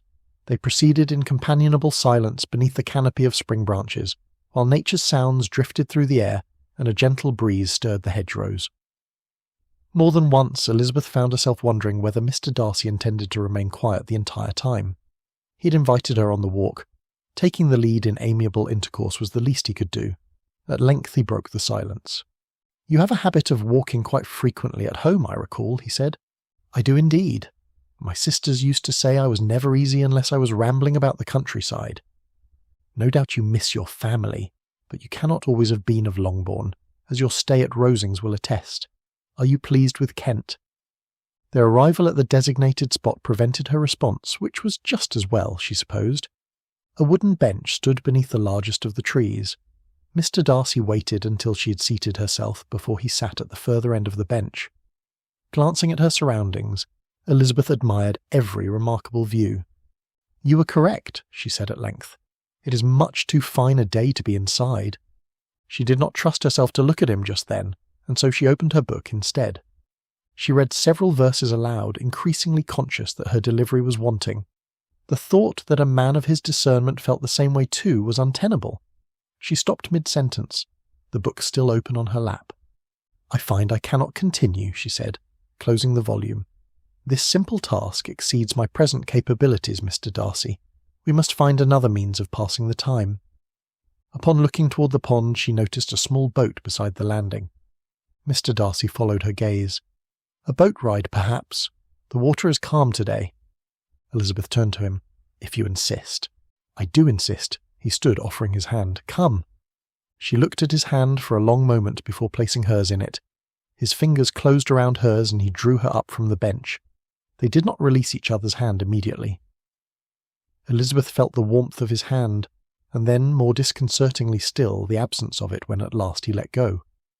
She busied herself with the book, clutching it in her hand, and was glad of the employment because it gave her somewhere to look other than directly at him. I have not been in a boat since I was a girl, she said, as they began down the slope toward the water. My papa took us out on a pond once. With 5 of us, my younger sisters were so animated we nearly capsized. I hope you trust that our excursion will prove less hazardous. Oh, you need not hope. I have already determined you to be a man of considerable talent. He glanced at her, and she caught the corner of a smile before he looked away again. The way he had regarded her made her breath catch, a sensation which she dared not to dwell upon too long. The boat rested at the landing. Mr. Darcy stepped down first, and it shifted under his weight before he steadied it with one hand against the post. He turned and held out the other hand to her. Place your foot there, he said, gesturing to the centre plank, and then to the seat. I will not let you fall. She put her hand into his and set her foot where he directed, and he held her steady through the slight lurch of the water until she was seated. His hand lingered on hers a heartbeat longer than was needed, and then he released her, assumed the proper attitude, and took up the oars. It was a rather small boat.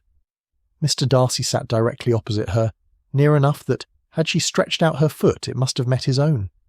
He rowed without apparent effort, his movements even and unhurried. He said nothing. His silence did not surprise her.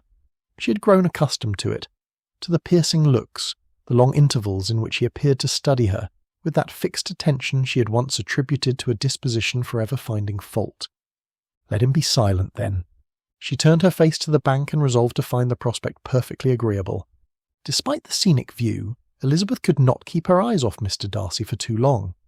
She marvelled at the width of his broad shoulders, and she admired the impressive agility with which a man of his considerable height could navigate such a confined space. "You row well," she said at length. "You're generous," he said.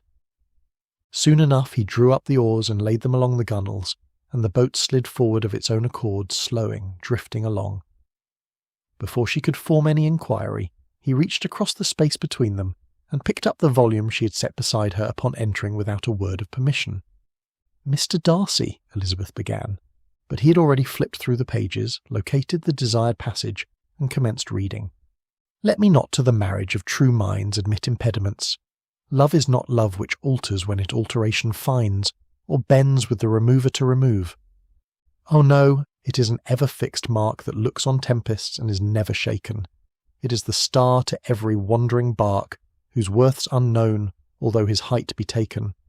Love's not time's fool, though rosy lips and cheeks." Elizabeth sat very still. She had heard the lines read countless times by her sister Jane, and even by herself. She had not heard them thusly. She kept her eyes fixed on the water. Certainly to look at him would be to concede that which she felt ill-prepared to surrender. As Mr. Darcy read on, his voice grew even more rousing. "Within his bending sickle's compass come. Love alters not with his brief hours and weeks, but bears it out even to the edge of doom. If this be error, and upon me proved, I never writ, nor no man ever loved." The intimacy of the moment pressed upon her until she could bear it no longer. She must break the spell, and she must do it by the most decisive means available, regardless of decorum. "You must be fatigued, Mr. Darcy," she said. She shifted forward on her bench. "The morning sun is warm, and you have borne the exertion alone. Pray, allow me to take the oars. I am quite capable of rowing us back to the bank." What a shocking breach of propriety for a lady in a gentleman's company! Darcy tore his eyes from the page and studied Elizabeth. For a long, agonizing moment he did not move. His eyes locked upon her face with an expression of stunned intensity. "No, you must allow me, Miss Bennet." "Very well, but surely there must be some other means of alleviating your burdens." It did not go unnoticed by her that her words had affected him, even if she were more than a little surprised when he suggested he could think of any number of ways to satisfy her offer. Being the curious creature she was, Elizabeth said, "Oh, in what ways, if I may ask?" "There is so much I would say to you," he said, "but not today. For as much as I'm honoured to spend time alone with you like this, I'm not entirely persuaded I have fully earned your good opinion." She could not speak at once. She looked at the book in his hand, at the water surrounding their boat, and at the bank where the willows bent down. Anywhere but his dark, brooding eyes, and she felt a frisson she had never known flooding her senses. "Mr. Darcy," she said, "I believe we ought to return before we are missed." "Of course, Miss Bennet." Elizabeth was exceedingly grateful for the way he did not press her. He turned the boat and rowed them in. At the landing he stepped out first and secured the boat. When he handed her up, he did not let her hand go directly, but held it a moment and looked at her in a way he had never looked at her before, one that would not be his last such look. At least part of her hoped.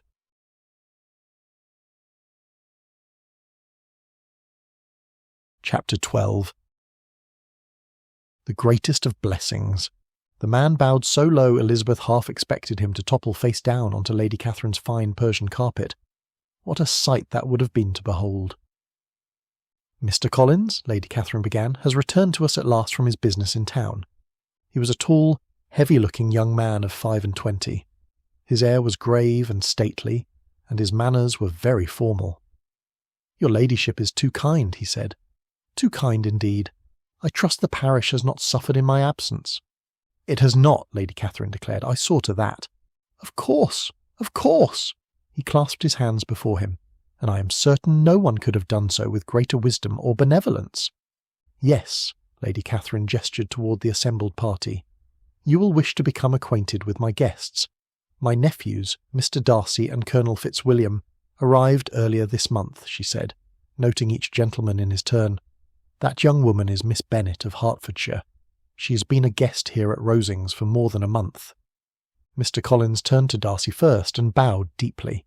Next to the Colonel, bowing equally so. Then his eyes landed on Elizabeth and he went still. He swallowed hard. "Miss Bennet," he said. "Mr. Collins," Elizabeth said. "Of Hertfordshire?" "I am." "Mr. Bennet of Longbourn in Hertfordshire, would he be an acquaintance?" "He is my father." "You are acquainted with Miss Bennet's family?" Lady Catherine asked. "It appears so, your ladyship, in a manner of speaking. Miss Bennet's family estate, Longbourn in Hertfordshire, is an entailment that passes, in the absence of a Bennet son, to the nearest male relation." He stood a little taller and raised his chin, "that relation being myself." "Then you stand to inherit Miss Bennet's home," Colonel Fitzwilliam said. "Upon Mr. Bennet's death, yes." Collins clasped his hands behind his back. "It is a circumstance I regard with the utmost solemnity.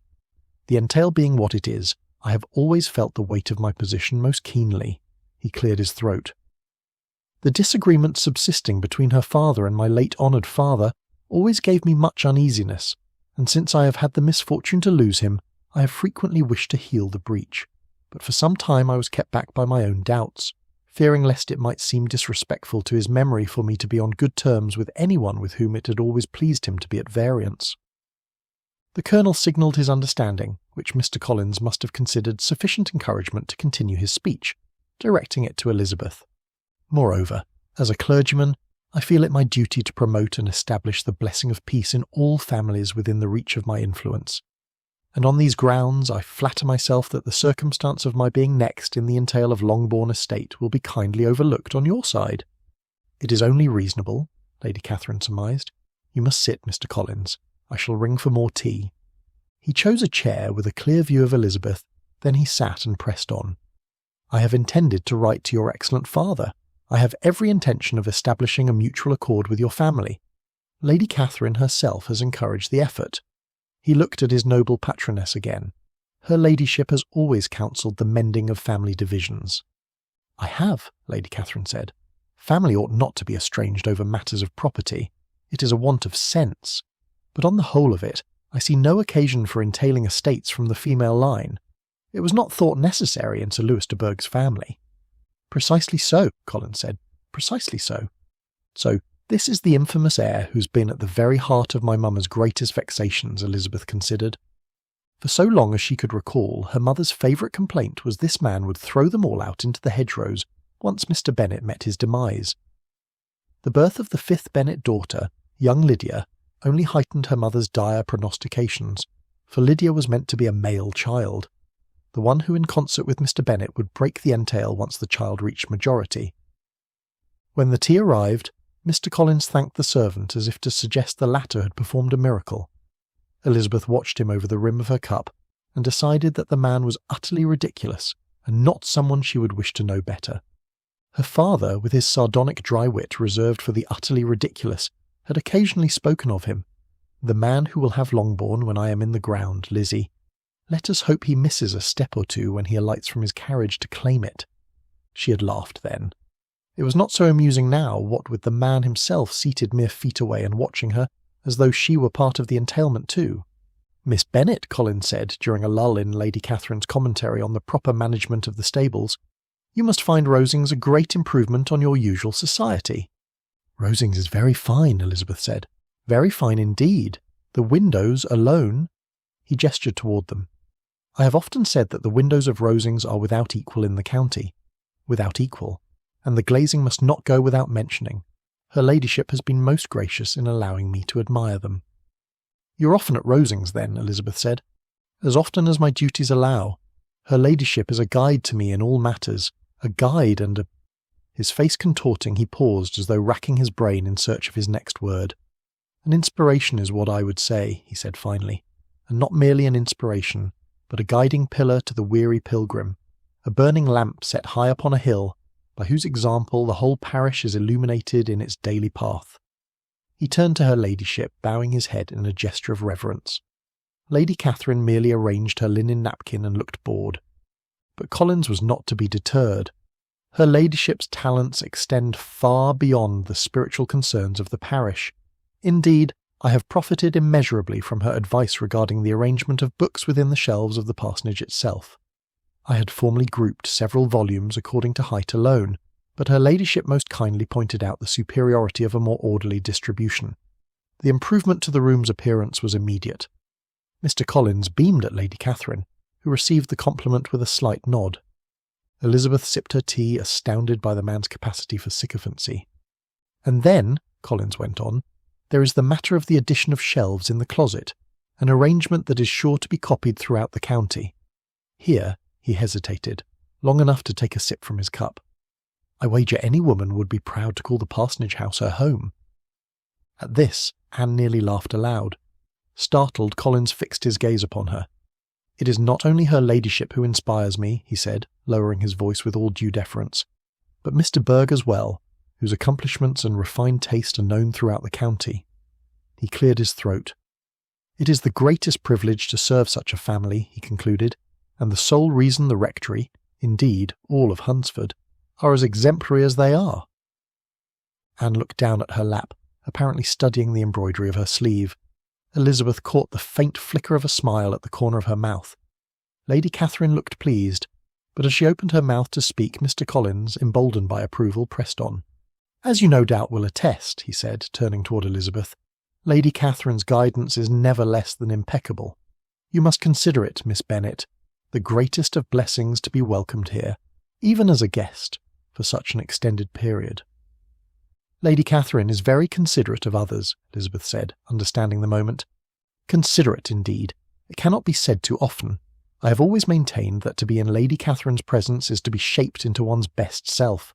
Her ladyship's daughter, too, Mr. Berg," again he gestured awkwardly in Anne's direction, "sets an example of refinement and propriety that commands respect." Collins, oblivious of any ensuing discomfort on Anne's part, carried on. "Should you require any more proof of the veracity of all that I have espoused, you must look no further than myself, for I am, if anything, a living testimony to her benevolence." A deafening silence spread across the room. Is this the end of his speech? Elizabeth wondered. She surely hoped it was. And to think this man can rightfully boast of an acquaintance with her. Heavens forbid if said acquaintance led to a presumed attachment for the duration of her stay. If so, it is going to be a most trying visit, to be sure.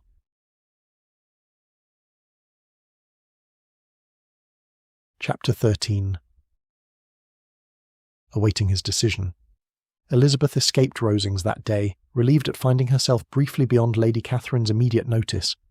Though every comfort surrounded her within the house, there were moments when fresh air and solitude felt truly a blessing. The afternoon was mild, and she walked at an easy pace along the lane.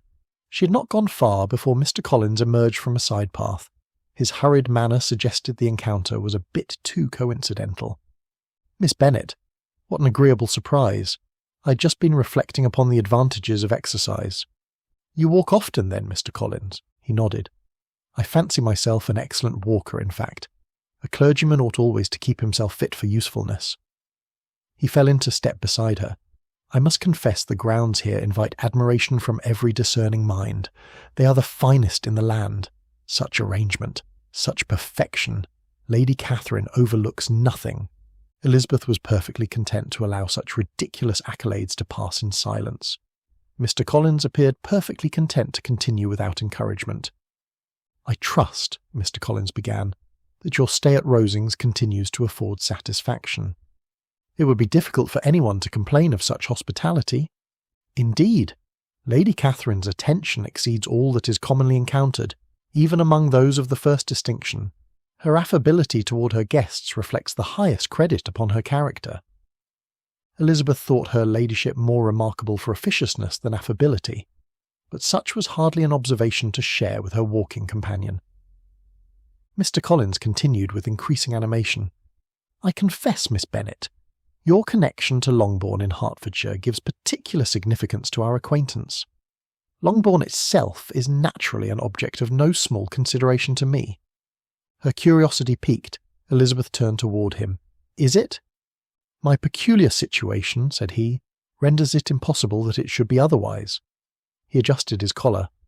"Longbourn, of course, cannot be indifferent to me." The self-satisfaction with which he spoke of the entail struck her at once. There was no embarrassment in it or awareness of how such reflections might sound to one of Mr. Bennet's daughters. "You think often of Longbourn, then?" A gentleman must contemplate earnestly of those responsibilities promised one day to settle upon him.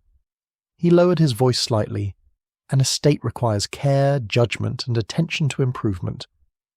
Elizabeth was astounded by how readily he had begun to think of her home as something awaiting his direction.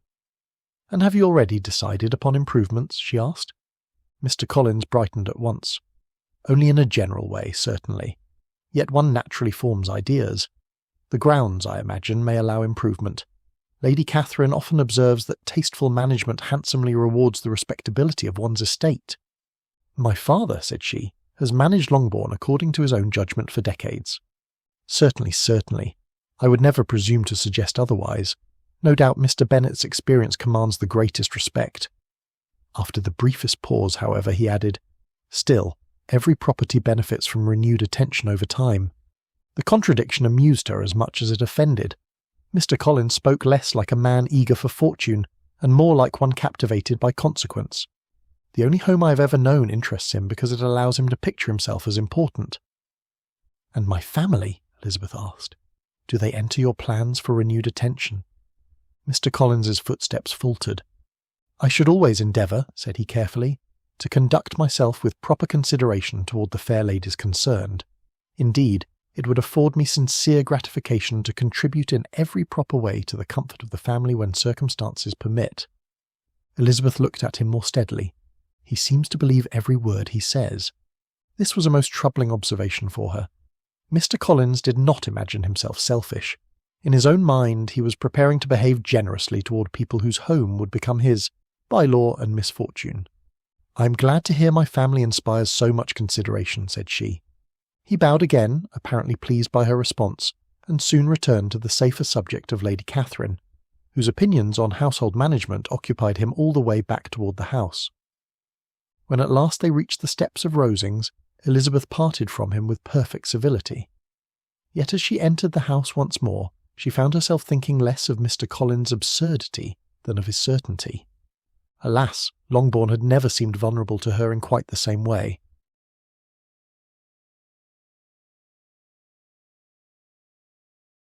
Chapter 14.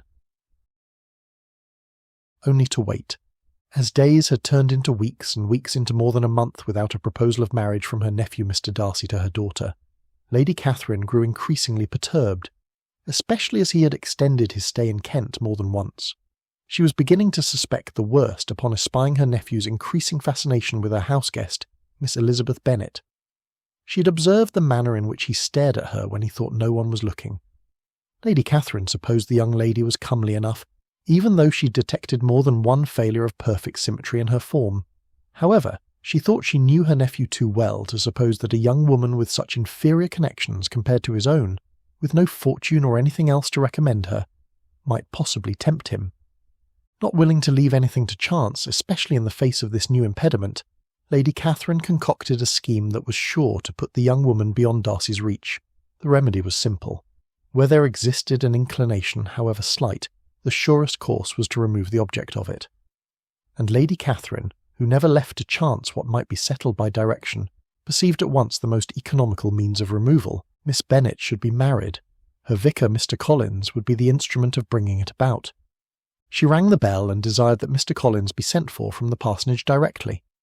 He came within the half-hour, breathless from the walk and bowing before he had cleared the doorway, his face awash in gratitude laced with deference at being summoned to Rosings, which, Lady Catherine reflected, was no more than the proper attitude of a clergyman toward his patroness, and one she could have wished more widely held in the world in general. Her ladyship greeted him in the usual way, sparing no time in getting to her point. "Sit down, Mr. Collins. I have been thinking of you. Your ladyship is all condescension. That you should bestow a single thought upon one so wholly unworthy of— You are 26, are you not?" He blinked. "I have that honour, that is to say, I shall reach 26 in 2 months. And you are in possession of a comfortable living, a suitable house, and a parish that wants only a mistress to set it in order." She regarded him steadily. "It is a great impropriety in a clergyman, Mr. Collins, to remain unmarried. I have always said so. A parson without a wife is an incomplete thing. He cannot visit the poor as he ought, nor set an example to the families about him, nor preside at his own table with any credit. Your situation cries out for a wife. I wonder you have not perceived it before. Pray rest assured, your ladyship, that the deficiency has not escaped me. I have frequently reflected, indeed, I have observed to myself upon more than one solitary evening, that the parsonage wanted a— Then we agree. You only require a proper choice, and in that regard I am able to assist you, for I have already decided. Mr. Collins received this intelligence with his mouth ajar. You will marry Miss Elizabeth Bennet. He shut his mouth. He opened it again. Miss Bennet, your ladyship. I am not in the habit of speaking unclearly, Mr. Collins. Miss Elizabeth Bennet. Surely you can have no doubt as to the reason she's the ideal candidate. You yourself have often mentioned your desire to make amends for the terms of the entail to the Longbourn estate. What better olive branch is there than making an offer of marriage to one of the 5 Bennet daughters? From all I have discerned, they are surely in want of advantageous matches, and what can be more advantageous than marrying the heir of one's family estate? She is a very— Mr. Collins appeared to search for an apt epithet for a moment. He continued, a very genteel young woman. She's the daughter of a gentleman, which is more than can be said for a great many young women who give themselves airs upon less. And consider, Mr. Collins, what peculiar fitness there is in the match. As you are the heir to her father's estate, Longbourn passes the whole to yourself, while his 5 daughters are left with next to nothing. The situation has occasioned me no small uneasiness, he said. Here is the means of setting your conscience at rest. By marrying one of the Bennet daughters, you restore to the family with one hand what the law bestows upon you with the other. You unite the interests, you heal the breach, and you secure to that unfortunate household the satisfaction of knowing the estate remains, for all practical purposes, theirs. There is not a person of sense in all of England who would not applaud such an arrangement. It is benevolence, Mr. Collins, and it is precisely what is expected of a clergyman of feeling. He was nodding now, albeit slowly. And you will find her, I have no doubt, a young woman of activity, Lady Catherine continued. She walks a great deal, too much indeed for one in her station, but it argues a constitution equal to the management of a house. She's not above being useful. A wife who can keep your accounts, order your dinners, and want little for her own diversion, is worth a dozen fine ladies who can do nothing but spend. You would not be marrying a fortune, but a clergyman has no business marrying a fortune. He had much better marry for economy. Your ladyship reasons with a justness that, and the gratitude of the connection is not to be overlooked. A young woman in her situation, with 4 sisters unprovided for and no expectation worth the name, would come to you sensible of the very great advantage you conferred. There is much to be said, Mr. Collins, for a wife who is sensible of her advantages. It disposes her to be obliging. Your ladyship will forgive the liberty. I am persuaded your judgment in such a matter must infinitely exceed my own. But I have observed in the young lady a certain— how shall I express it? An eager readiness in conversation. She has more than once, in my hearing, ventured upon a degree of playfulness that, in a future partner, might require to be gently directed. I should not wish to undertake a courtship that proved arduous. Lady Catherine put the objection aside with a movement of her hand. Nonsense. You're not to suppose, Mr. Collins, that because a young woman talks too much she must be consulted. Liveliness in a girl signifies nothing. It is the prerogative of nearly all of them before marriage, and it leaves them very soon after. As for affection, so often written about in poetry no less, do not grant it far more importance than it deserves.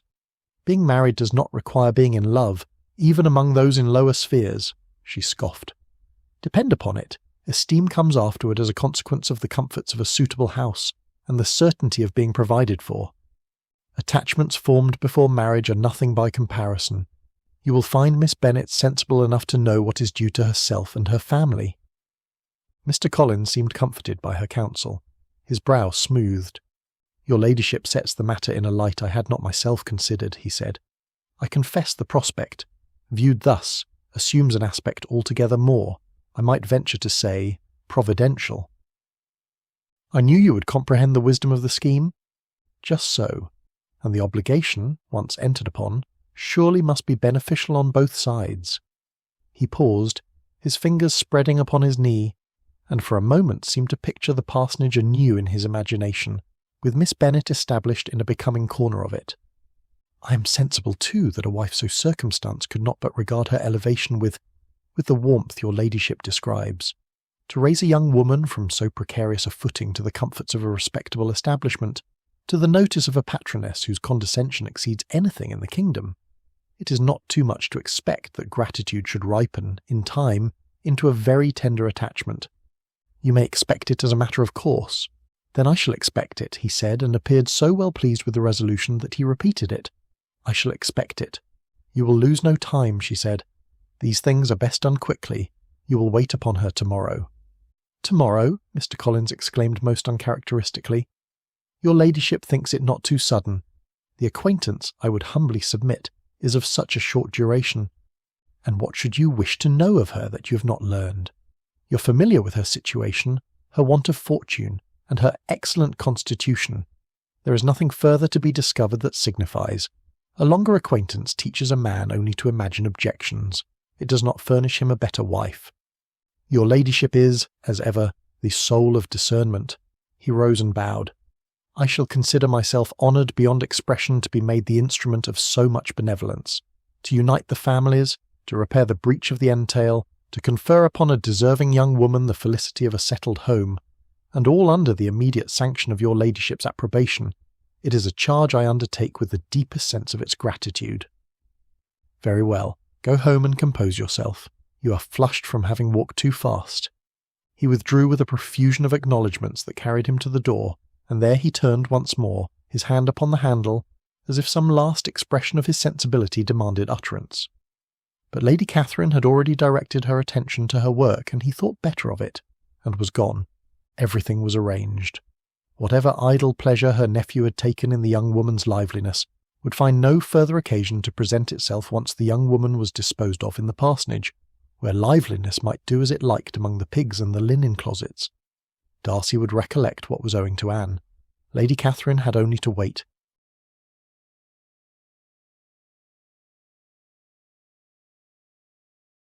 Chapter 15. All but promised.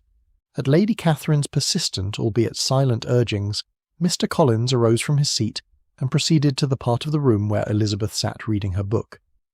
The gentleman cleared his throat, garnering not only Elizabeth's attention but that of everyone else in the room. Miss Bennet, if you will allow, might I request a private audience with you? Her alarm evident all over her face, she replied, Sir, there is nothing you can say to me that would require such an arrangement. On the contrary, for what I have to say is such that you will desire privacy, I am convinced. Lady Catherine said, I am inclined to agree with the young lady. Whatever it is that you mean to say will no doubt be of interest to all of us. Here, she threw a glance at her nephew Darcy in particular, before regarding Mr. Collins and Elizabeth once more. It did not help Mr. Collins's case when the Colonel said, Yes, let us all hear what you mean to say, as both Miss Bennet and my aunt insist. Very well, Mr. Collins began, as this is certainly a matter that shall reveal itself in due time. He turned to Elizabeth and extended his hand, a rather disturbing gesture she bluntly ignored. Not to be deterred, Mr. Collins pressed on. From almost the first moment I made your acquaintance here in this very room, he began, waving his arm about the room with a flourish, I immediately comprehended what our meeting must portend for my future felicity. Mr. Collins, my situation in life, he continued, my connection with the noble house of de Burgh, my prospects as regards Longbourn in Hertfordshire, which it would give me the greatest satisfaction to settle upon such a deserving young lady. Elizabeth felt the colour rise in her face, and was conscious of every eye in the room upon her. And by the particular advice and recommendation of my noble patroness, I wish to offer my hand to you. Will you do me the honour of accepting? Two figures bolted from their chairs. One was Mr. Darcy, and the other was Anne. Now all eyes were on the two of them. Only one of them spoke. No, Anne shouted. Anne, Lady Catherine exclaimed, what on earth are you about? It is not like you at all to behave so scandalously as this. Apologise to Mr. Collins and Miss Bennet at once, and then return to your seat. Anne said, No, I will not apologise, for in doing so I would be doing my friend a grave disservice. You see, mother, it is impossible for Elizabeth to consider Mr. Collins' proposal, for she's all but promised to another. Various voices questioning Anne's assertion could then be heard. She is? Was but one. I am? Was another uttered by none other than Elizabeth herself. To whom? Was yet another. To Darcy. Elizabeth is all but promised to Darcy, which accounts for his repeated excuses for delaying his departure from Kent. Elizabeth could not breathe. She did not dare to look Mr. Darcy's way. The striking silence emanating from that part of the room pressed upon her more than any speech could have done. Lady Catherine rose from her seat. "This is not to be borne. Anne, my child, what has got into you?" She then looked at Darcy. "Do not just stand there, nephew. Put an end to this madness at once." Appearing at a loss for words, Darcy said nothing. His eyes, however, were fixed on Elizabeth. She fixed her eyes on him too. If only Elizabeth could read those dark, brooding eyes of his with deeper discernment. Then she might know better how to think and how to feel. How untenable this moment was. Lady Catherine said, "I know this to be a falsehood, and why you would say otherwise, Anne, is confounding. Have you taken leave of your senses, or perhaps—" Here she paused and glared at Elizabeth. "What say you, young woman? Has your influence on my daughter been so severe as to make her forget what she's about? Are you the reason Anne is behaving so recklessly?" Elizabeth too found herself at a loss for words. Her eyes had gone from Mr. Darcy to his aunt, and back to Mr. Darcy once more, silently pleading for his understanding, as well as his forgiveness. He stood straight and tall, one hand on the mantel.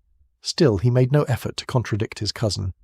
By now Mr. Collins's eyes were wide open. "I am sure," Mr. Collins began, his voice trembling, "that I never meant— that is to say, were I in any way to be understood as crossing the inclinations of Mr. Darcy, to whom every consideration of—" "Be silent, Mr. Collins," said Lady Catherine. Elizabeth rose. The book slid from her lap to the seat behind her, and she let it lie. "I think," she said, "that I had better wish you all a good evening." "I shall accompany you," said Anne. "Indeed, I must insist that you do." And leaving an increasingly perturbed Lady Catherine behind, the two ladies were gone directly.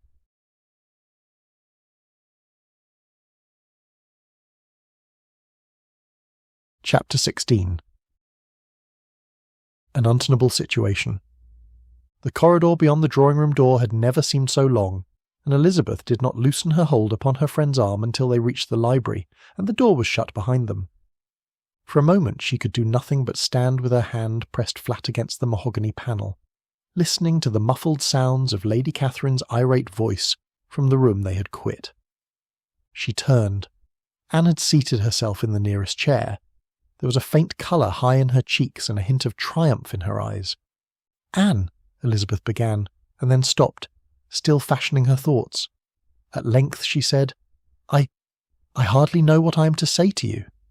"You're furious," Anne said. "No." This was not entirely true, and Elizabeth amended it at once. I confess, I am at a loss. What you said in there, you cannot have meant it. You can have no reason to suppose—" She stopped. Even to repeat the assertion aloud seemed to give it substance it had no claim to. "That you are all but promised to my cousin," Anne said. "No, I have no reason to suppose so. I know what I said was untrue." Elizabeth came a few steps nearer. "Then I must ask you why." "Mr. Collins," said Anne. "Mr. Collins is a very foolish man, but he could have done me no lasting injury. I had every intention of refusing him," said Elizabeth. "Yes, I suppose you would, but he would have asked again. Men of that sort always ask again. My mother would have seen to it. She'd quite decided upon it, you know, and once my mother decides something, she will not rest until she carries her point." Anne paused, and her hands tightened in her lap. "I could not sit and watch it done." Elizabeth was silent for a moment.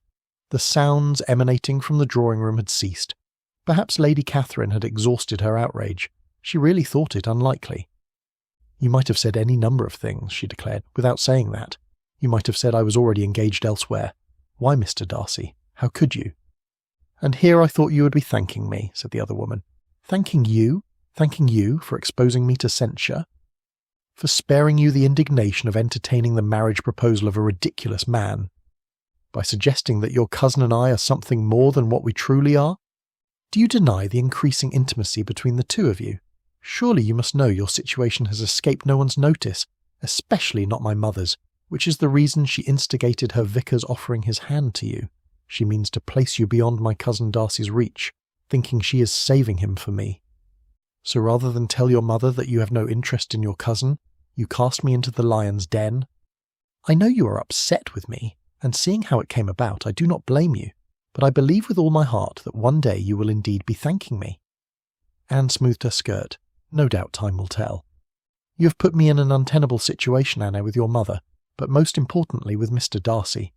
What if he too is of the same mind as Lady Catherine? What if he thinks I persuaded you to act as you did? Anne shook her head. First, he would not, for he thinks too highly of you to believe you would resort to such stratagems. And as for my mother, allow me to be the one who worries about that. That is supposing she has not ordered the servants to pack my bag so that I might be on my way. Anne laughed a little at this conjecture. There is no possibility of that. As I said, now that she is determined that you and Mr. Collins should marry, she will do everything in her power to bring it about. I do not know what would be worse, Elizabeth fretted, to be cast out of Rosings forthwith, or to endure a forced courtship with Mr. Collins. Well, surely the latter, Anne replied, for that will allow you and Darcy to continue what has already been started. Oh, Anne, you are incorrigible.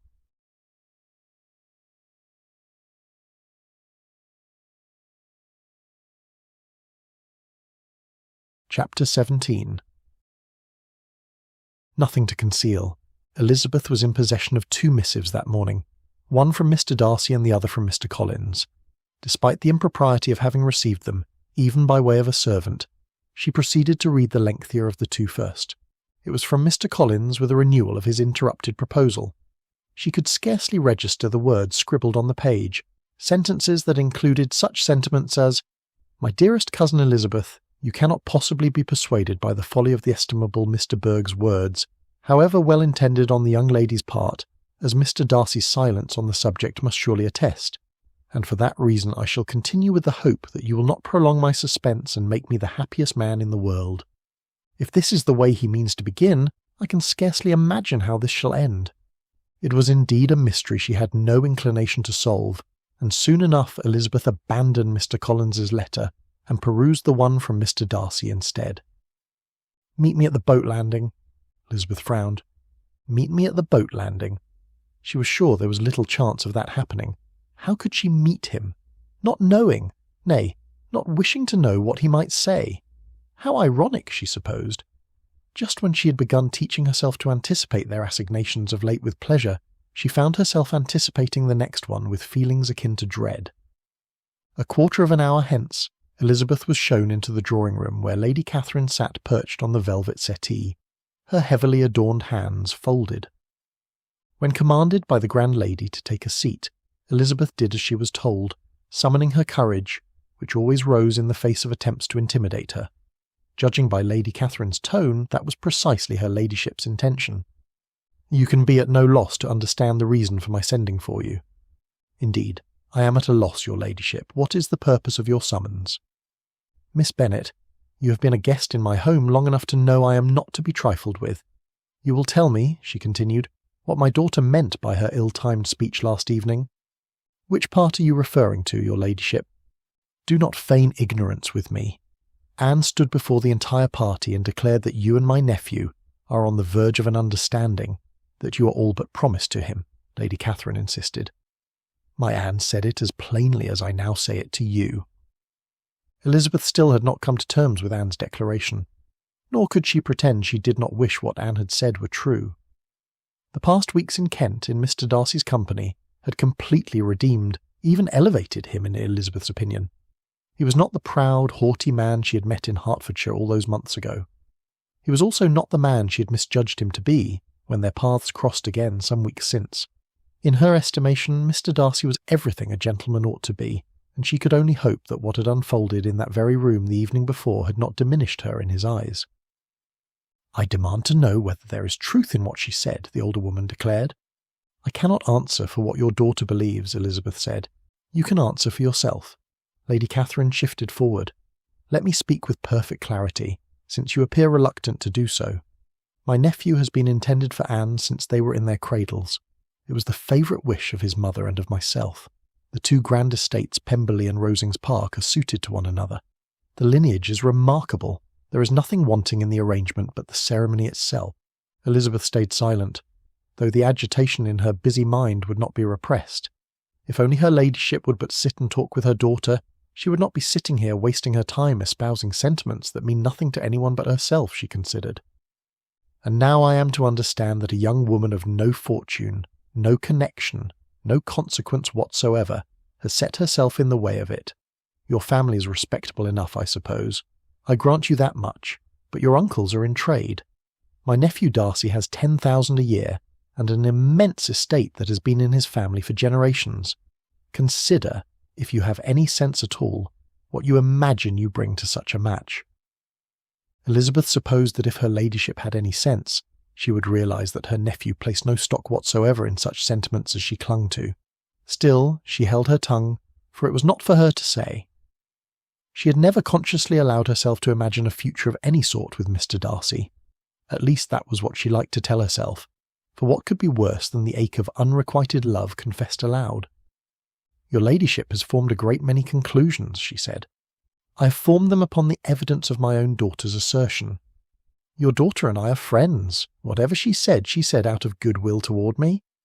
"Goodwill!" Lady Catherine spat. "She has done you a service, then, in your reckoning. She has held you up before company as the object of my nephew's affection. And you would have me believe you knew nothing of it beforehand." "I knew nothing of it. Yet you do not deny it now." Elizabeth steeled her expression. "I have nothing to confirm and nothing to deny," she said. "That is hardly an answer. It is the only one I have." Lady Catherine rose at last. "You are determined to be evasive. Very well. I will tell you how this will end. Darcy will marry Anne. He understands his duty even if you do not understand your place. Whatever foolishness has passed between you, a glance, a conversation, some attention you have flattered yourself to interpret as meaningful, it will come to nothing." Elizabeth was caught off guard. She had borne the rest. The insult to her family, their want of fortune, she had let those pass over her without flinching, for she knew there was nothing in them to be felt.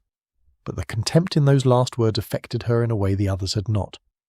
"Your ladyship speaks of matters that ought not to concern you with great confidence," she said. "Matters that concern my nephew. Then I imagine he is best placed to speak of his own intentions." Lady Catherine's chin lifted. "You are insolent, young woman, and woefully lacking in the gratitude that is owed me. I am honest. You asked me a question I cannot answer, and you have answered it yourself a dozen times over. I have stood here and listened to it all." "Yet you have admitted nothing." "No," Elizabeth said, "I have not. And I shall not," she thought, but did not say. "You think very well of yourself," Lady Catherine said. "You think your liveliness and your impertinence has caught him. I have seen it before in young women of your kind. Again, nothing will become of it. My nephew knows what he's about. He will tire of you." Again Elizabeth was silent. "Have you no reply?" "I find I have a great many," Elizabeth said, "and that none of them would serve your purposes against me." Lady Catherine eyed her up and down. "I had hoped to find you reasonable. I see now that I had hoped too much. I have seen with my own eyes the manner in which my nephew has regarded you, singling you out as the object of his attention, depriving my Anne of that which was no less her due than her desert. I cannot help but think this is a result of your own contrivances." The heat rose in Elizabeth's face, which vexed her exceedingly. "I have contrived no such thing." "You did not contrive it." A haughty harumph escaped Lady Catherine. "That is precisely what young women of your ilk always claim. And yet, how extraordinary that his ordinary pursuits should so often discover you in the midst of them. He is not a man who seeks society. He does not put himself in the way of strangers. If he sought you, Miss Bennet, you may depend upon it. The world would say you sought him first." Elizabeth pressed her hands together. "I cannot answer for the world's opinion," she said at last. "I can answer only for my own conduct, and I have nothing to conceal." "Your conduct?" Lady Catherine drew herself straighter still. "Miss Bennet, let me speak to you plainly, for I see you wish to be obtuse. Your feminine arts and allurements may have drawn my nephew in during a moment of weakness, but they have no effect on me. I see what I see, and I know what I know." Elizabeth lifted her eyes at the absurdity of her ladyship's speech. Her continuing silence was encouragement enough for Lady Catherine to continue, and the words that fell from her ladyship's lips were now filled with more vitriol than the occasion warranted in Elizabeth's estimation. The injustice of her ladyship's speech compelled Elizabeth to speak. "Your espousing your own views of Mr. Darcy's intentions can have no effect on me. I see no cause that forbids him from forming whatever connection he chooses." She had not meant to say so much. She regretted it the instant it was spoken, for it conceded far more than was prudent. likely crediting her ladyship's supposition, Elizabeth feared. Whatever connection he chooses, Lady Catherine's colour deepened. You refuse then to oblige me. You refuse to do what propriety, prudence, and indeed your own interest must dictate. Very well. Hear me well, young woman. I will know the entire truth before you leave this room. She approached Elizabeth directly, her commanding stature threatening to overtake Elizabeth's resolve. You are much too confident in your stance for me to credit you with such heedless and unabashed audacity. I will ask you this question, and I will have it answered honestly. Lady Catherine leaned in. Has my nephew made you an offer of marriage?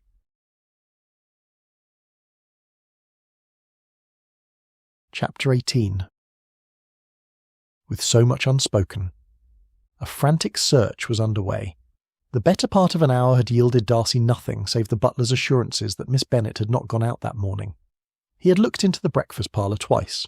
He had stood at the foot of the grand staircase longer than a sensible man ought to do, and he had at last turned toward a parlour at the front of the manor house, the door slightly ajar where the morning light flooded the air and where, as it just happened, his cousin sat alone over a cup of tea. Anne, he said, poking his head inside. She lifted her cup and took a sip. I suppose you are looking for Elizabeth. I had thought to find her here? No, I'm afraid she's not. Anne set down her cup. Pray, come inside and sit with me, cousin. You make me uneasy, standing in the doorway as though you mean to make a hasty escape. The events of the previous evening pressed upon him still. The parson's presumptuous speech, how Darcy wanted to silence the fool, his aunt presiding over the business, beaming with satisfaction, and then Anne's voice slicing through the whole of it, declaring he and Elizabeth were on the verge of a formal attachment. You will allow me to ask you something, he said, entering the room and closing the door behind him. I'm not certain I have a choice in the matter. That was fair enough, he supposed. Anne could have no doubt what was uppermost in his mind. Last evening, Darcy began, the interruption was of my own volition, she interjected. Entirely. If you have come to learn whether Elizabeth contrived it, you may set your mind at rest. She sat there as astonished as Mr. Collins, I am certain. It was no more than he had supposed, and yet to hear it said so matter-of-factly eased a measure of doubt that he had entertained despite himself. But why? Darcy asked. Anne rearranged her porcelain cup on its saucer. It was painfully obvious what my mother was about. She had arranged the whole evening as one might arrange chairs. She had only to step back and let matters unfold exactly as she had orchestrated them. Mr. Collins was meant to offer some ridiculous speech. Elizabeth, being a rational creature, would find it difficult to refuse him so easily in everyone's company. She would judiciously request time to consider, and my mother would have called it her own doing by morning, suggesting Elizabeth merely meant to prolong the gentleman's suspense, according to the usual manner of elegant females to keep a respectable man waiting. She looked up. All I knew was that I could not sit idly by and say nothing when it was in my power to halt such foolishness. So this must be your defence of yourself, Darcy said. None is warranted. I did as I did, Anne said most unapologetically. Darcy folded one arm over the other. And what of our mother's favourite wish for the two of us? Such a declaration on your part does not bode well in that regard. He had spent the better part of his life thinking his cousin was an unassuming creature, whom his aunt managed as she managed everything else at Rosings. It was astonishing to discover that she had been watching the entire performance all the while, and had simply declined on this occasion to play her part. Darcy said, Had you no interest in the scheme, you might have told me years ago. Anne regarded him with circumspection. Surely you jest. Am I to be accused of wounding your sensibilities, cousin? Lady Catherine cannot have been pleased, he said, not wishing to dwell on that line of questioning.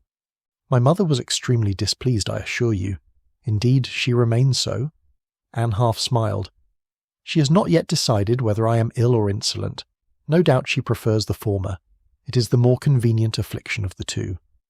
The mention of his aunt's displeasure made him anxious, and Darcy rose. He cleared his throat. Perchance you have seen Miss Bennet today? His fingers twisted impatiently. I have searched most everywhere. Anne arched her brow. Is there a particular reason you are so eager to find her? Not wishing to reveal too much, he said, She and I must talk. There is much I should have said to her last night and did not, and I will not let a single day pass with so much unspoken between us. The door opened and Mrs. Jenkinson entered the room in some haste. Her eyes opened wide. Oh, Mr. Darcy, I beg your pardon. Mr. Berg, I came only to say, your mother summoned Miss Bennet earlier and is with her now. They are closeted in the drawing-room. Lady Catherine gave strict instructions that she was not to be disturbed. She threw a furtive glance at the gentleman, and then looked back at Anne. I thought you should know. Mr. Darcy was gone directly. Chapter 19. No cause to repine. Mr. Darcy stormed into the room. Elizabeth's heart, which had been beating fast already, gave a violent lurch. She could hardly look at him. Her eyes fell to her hands, and she braced herself for what was to come. Darcy, said her ladyship, her satisfaction evident, you have come at a most opportune moment. You will be able to settle this business once and for all. I have asked Miss Bennet a question which she has been unaccountably reluctant to answer. I have asked her whether you have made her an offer of marriage. No, said Mr. Darcy, I have not. There, cried Lady Catherine, turning toward Elizabeth in triumph. You heard it from his own lips. I told you. But I intend to, he continued, and had hoped to do so under happier circumstances than these. Lady Catherine stared at him. You cannot be serious. Do you forget yourself, nephew? Do you forget what is due to your family, your name, your situation in life? You are engaged to my daughter. From your infancy you have been— I am not engaged to my cousin, Lady Catherine, nor have I ever been. It was a wish formed between you and my late mother. It was never mine. If you had engaged in but this one conversation with your daughter, you would know it was never hers either. You cannot mean to persist in such nonsense. I mean to persist in speaking the truth. Elizabeth found her voice at last. Mr. Darcy, I do not understand. He turned to Elizabeth. What is there not to understand? Have my intentions toward you been so well concealed? Even my cousin Anne could see what was happening between us. Sir, you cannot wish to do this here. This, Lady Catherine bellowed, this is not to be tolerated. I absolutely forbid it. Neither of them attended her ladyship's protest. For Elizabeth's part, there was too much to think and feel to take away from the moment. I find I can no longer stay silent on the matter, said Mr. Darcy. We scarcely know each other, Elizabeth said. Granted, there is much about each other we have yet to learn. Time will allow it in all the best ways. He took Elizabeth's hand in his. My heart is yours if you will have it, for I love you. Elizabeth swallowed. You love me, Mr. Darcy? He nodded. Most ardently. I never wish to be parted from you from this day forward. Elizabeth smiled in delight. As much as I have enjoyed our time together, indeed cherish it and dread the thought of it ending. I cannot help but ask, when did your feelings come to be? How did you begin? I cannot recall the look or the spot or the words that marked its foundation. I was in the middle before I knew I had begun. Sir, can you deny suffering sentiments remotely akin to mine? For if you cannot, I would ask you to take this leap with me. If you think well enough of me to trust your future to my care, with a love that will honour and shelter you, I promise you will never have cause to repine. Lady Catherine said, Darcy, I demand that you get yourself under proper regulation. Think about what you are saying, and with so little inducement on that young woman's part, I might add. This is madness. Darcy, ignoring his aunt's tirade, ushered Elizabeth aside. He lowered himself to one knee. Will you do me the honour of accepting my hand? Elizabeth, persuaded by the strength of his devotion, and her own affectionate regard for the man kneeling before her, said, Yes, yes. She raised her free hand to her lips to rein in her happy smile. Yes, I will marry you. The response to this reply was such that the couple could no longer ignore the other party in the room, but ignore her they must, as Darcy stood and captured Elizabeth in his arms. Words did not equal the moment, but the tender kiss he bestowed upon Elizabeth's lips said everything that needed to be said. Stop this appalling spectacle at once, Lady Catherine cried. Darcy released his future wife and seized her hand in his. What is done, Lady Catherine. You are looking at the next Mrs. Darcy, mistress of Pemberley. The best course for everyone concerned is for you to wish the two of us joy. Are the shades of Pemberley to be thus polluted? Are my hopes, the wishes of my beloved sister, the dignity of the Fitzwilliam family, all to be sacrificed to the arts and allurements of a young woman of nobody knows what connections, under my own roof and before my very eyes? Here, she glared at Elizabeth. Is this the gratitude I am to receive for allowing you to remain here, after Mrs. Cash's departure, as a guest in my home and a supposed friend of my daughter's? You speak as though I planned any of this in accepting your invitation to be a guest in your home, when surely you must know it is untrue. Despite my prior acquaintance with Mr. Darcy, I had no notion of his being your relation." Lady Catherine scoffed. "What else can you be expected to say? But that is hardly a credible excuse for the damage you have brought about. The moment you became aware of his peculiar engagement to my Anne, you should have discouraged every inclination on your part that drew you to him." "A peculiar engagement indeed. You and your sister did your part in planning the union between your children, but its execution depended entirely on others, and from all that Anne herself told me, she wanted nothing to do with the scheme, and as a consequence of what has unfolded, your continued protest cannot serve anyone, least of all yourself." Lady Catherine sharpened her steely gaze and drew closer to the couple, encouraging them to cling more tightly to each other's hands. "If you suppose this is the end, you have grievously mistaken my character. I am not accustomed to having my will subjugated to that of others, even in such matters as this. I shall see that your union is scorned by everyone who is anyone, his family and all his friends." "These would be heavy misfortunes," replied Elizabeth. "But as the wife of Mr. Darcy, one must have such extraordinary sources of happiness necessarily attached to her situation, that one could, as Mr. Darcy said, have no cause to repine." "I would not be so certain of that were I you, young woman. My reach is far and wide, and I shall see that your names are not mentioned by anyone, that doors that might otherwise be opened to you as the so-called wife of Mr. Darcy are closed forever, and that the world will regard your union as fodder for ridicule and disdain." "Whatever the world may think," said Darcy, "I shall never consider myself unfortunate in Miss Bennet's choice." "Then you are determined to have her? You are determined to ruin yourself, the proud Darcy legacy for the likes of this one?" Mr. Darcy raised Elizabeth's hand to his lips and brushed a lingering kiss on her knuckles. "Can I make my sentiments clearer?" Aghast, her ladyship stumbled backward.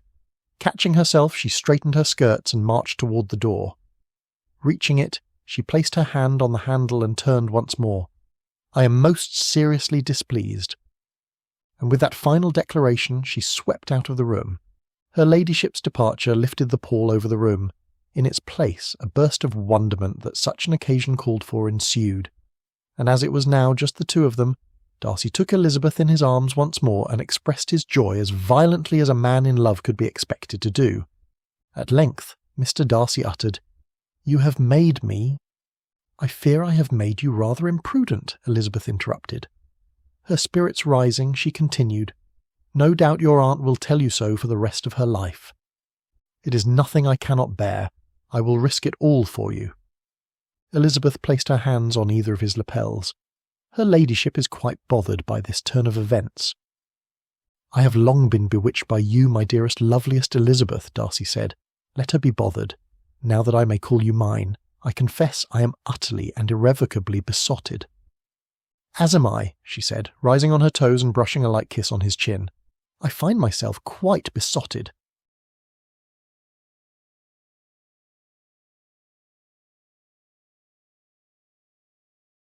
Epilogue. Darcy and Elizabeth's hasty removal from Kent must surely have come as no surprise to anyone who knew and understood the frankness of Lady Catherine de Bourgh's character. Not that either of the lovers had cause for concern.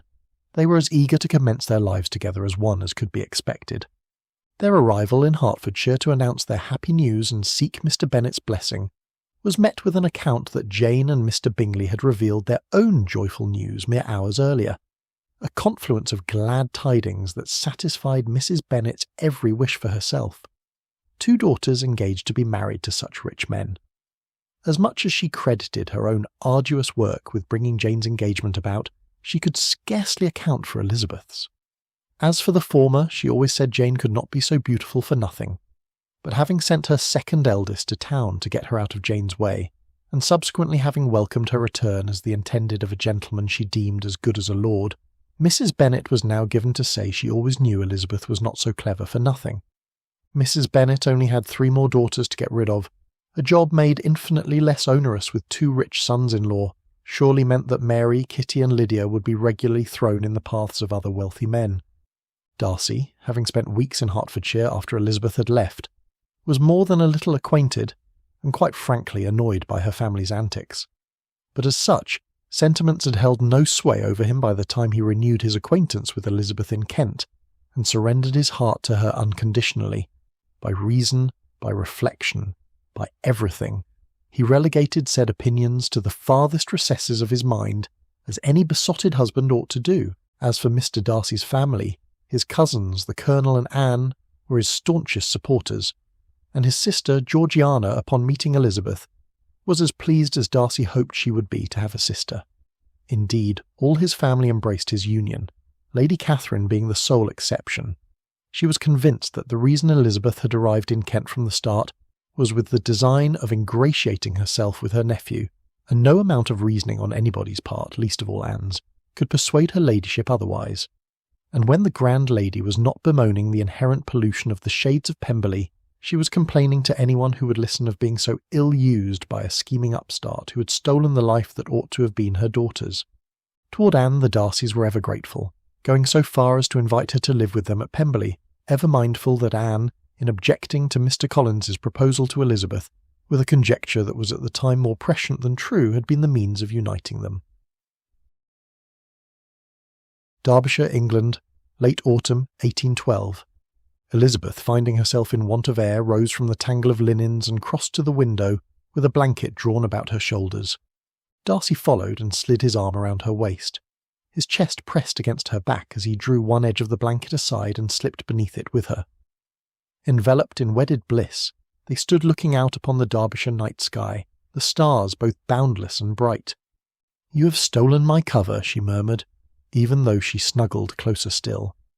"You have long since stolen my heart, and I have not yet lodged a complaint. I believe the blanket is a fair exchange." She laughed. His hands rested low on her abdomen, his fingers splayed wide, and she covered them with her own, lacing their fingers together. "I often wonder," he said after a moment, his voice evidence of their earlier exertions, "why did it take so long?" She leaned her head back against his shoulder. "What do you mean?" "To find this." His arms tightened around her. "I have lived 28 years in this world, Elizabeth, and I have known wealth and consequence and every advantage a man might name, and yet I walked through life as though in search of answers to questions never asked. And then you—" Here he paused for an instant. "And then you, who had been in Hertfordshire all along, who had been dancing at the Meryton Assembly, while I stood against the wall and thought myself above it." "You did indeed think yourself above it," she teased. "What was I thinking?" His lips found the curve of her neck and she closed her eyes. "And now I find myself missing all those tender moments we might have shared had I surrendered my heart, my body and my soul to you from the start." The words sent a familiar warmth through her, and she turned within the circle of his arms until she faced him. She pressed her palm flat against his chest and felt his heartbeat. "I love you," she whispered. "Tell me," Darcy said, "when did you first know you loved me?" She looked up at him, and recalling his own confession, she said, "It had been coming on so gradually that I hardly know when it began. But if forced to pick a start, I must date it to a particular boat ride in Kent when you stole my book and began reading to me." She smiled knowingly, recalling his shoulders, his stature, his grace, and his deep melodic voice as he read to her during the excursion. "I should have recognised the danger sooner." "Ah," Darcy began, "Shakespeare's sonnet 116, and yet, upon first making your acquaintance, you spoke of the efficacy of poetry in driving away love." She laughed. "I recall saying, if it be only a slight thin sort of inclination, I am convinced that one good sonnet will starve it entirely away, but in our case, I believe such a sonnet as the one you chose sustains a love for a lifetime." You've been enjoying Bewitched, Bothered and Besotted, written by P.O. Dixon, read by Christopher. Thank you for listening. We truly hope you enjoyed it, and will share your thoughts in the comments. Your continuing support makes all the difference in helping us bring more stories like this to YouTube. To our growing community of channel members, thank you for being here. Not yet a member? Join today for special perks, including minimal ads during the early listening period and much more. In addition to commenting, don't forget to like, subscribe and share.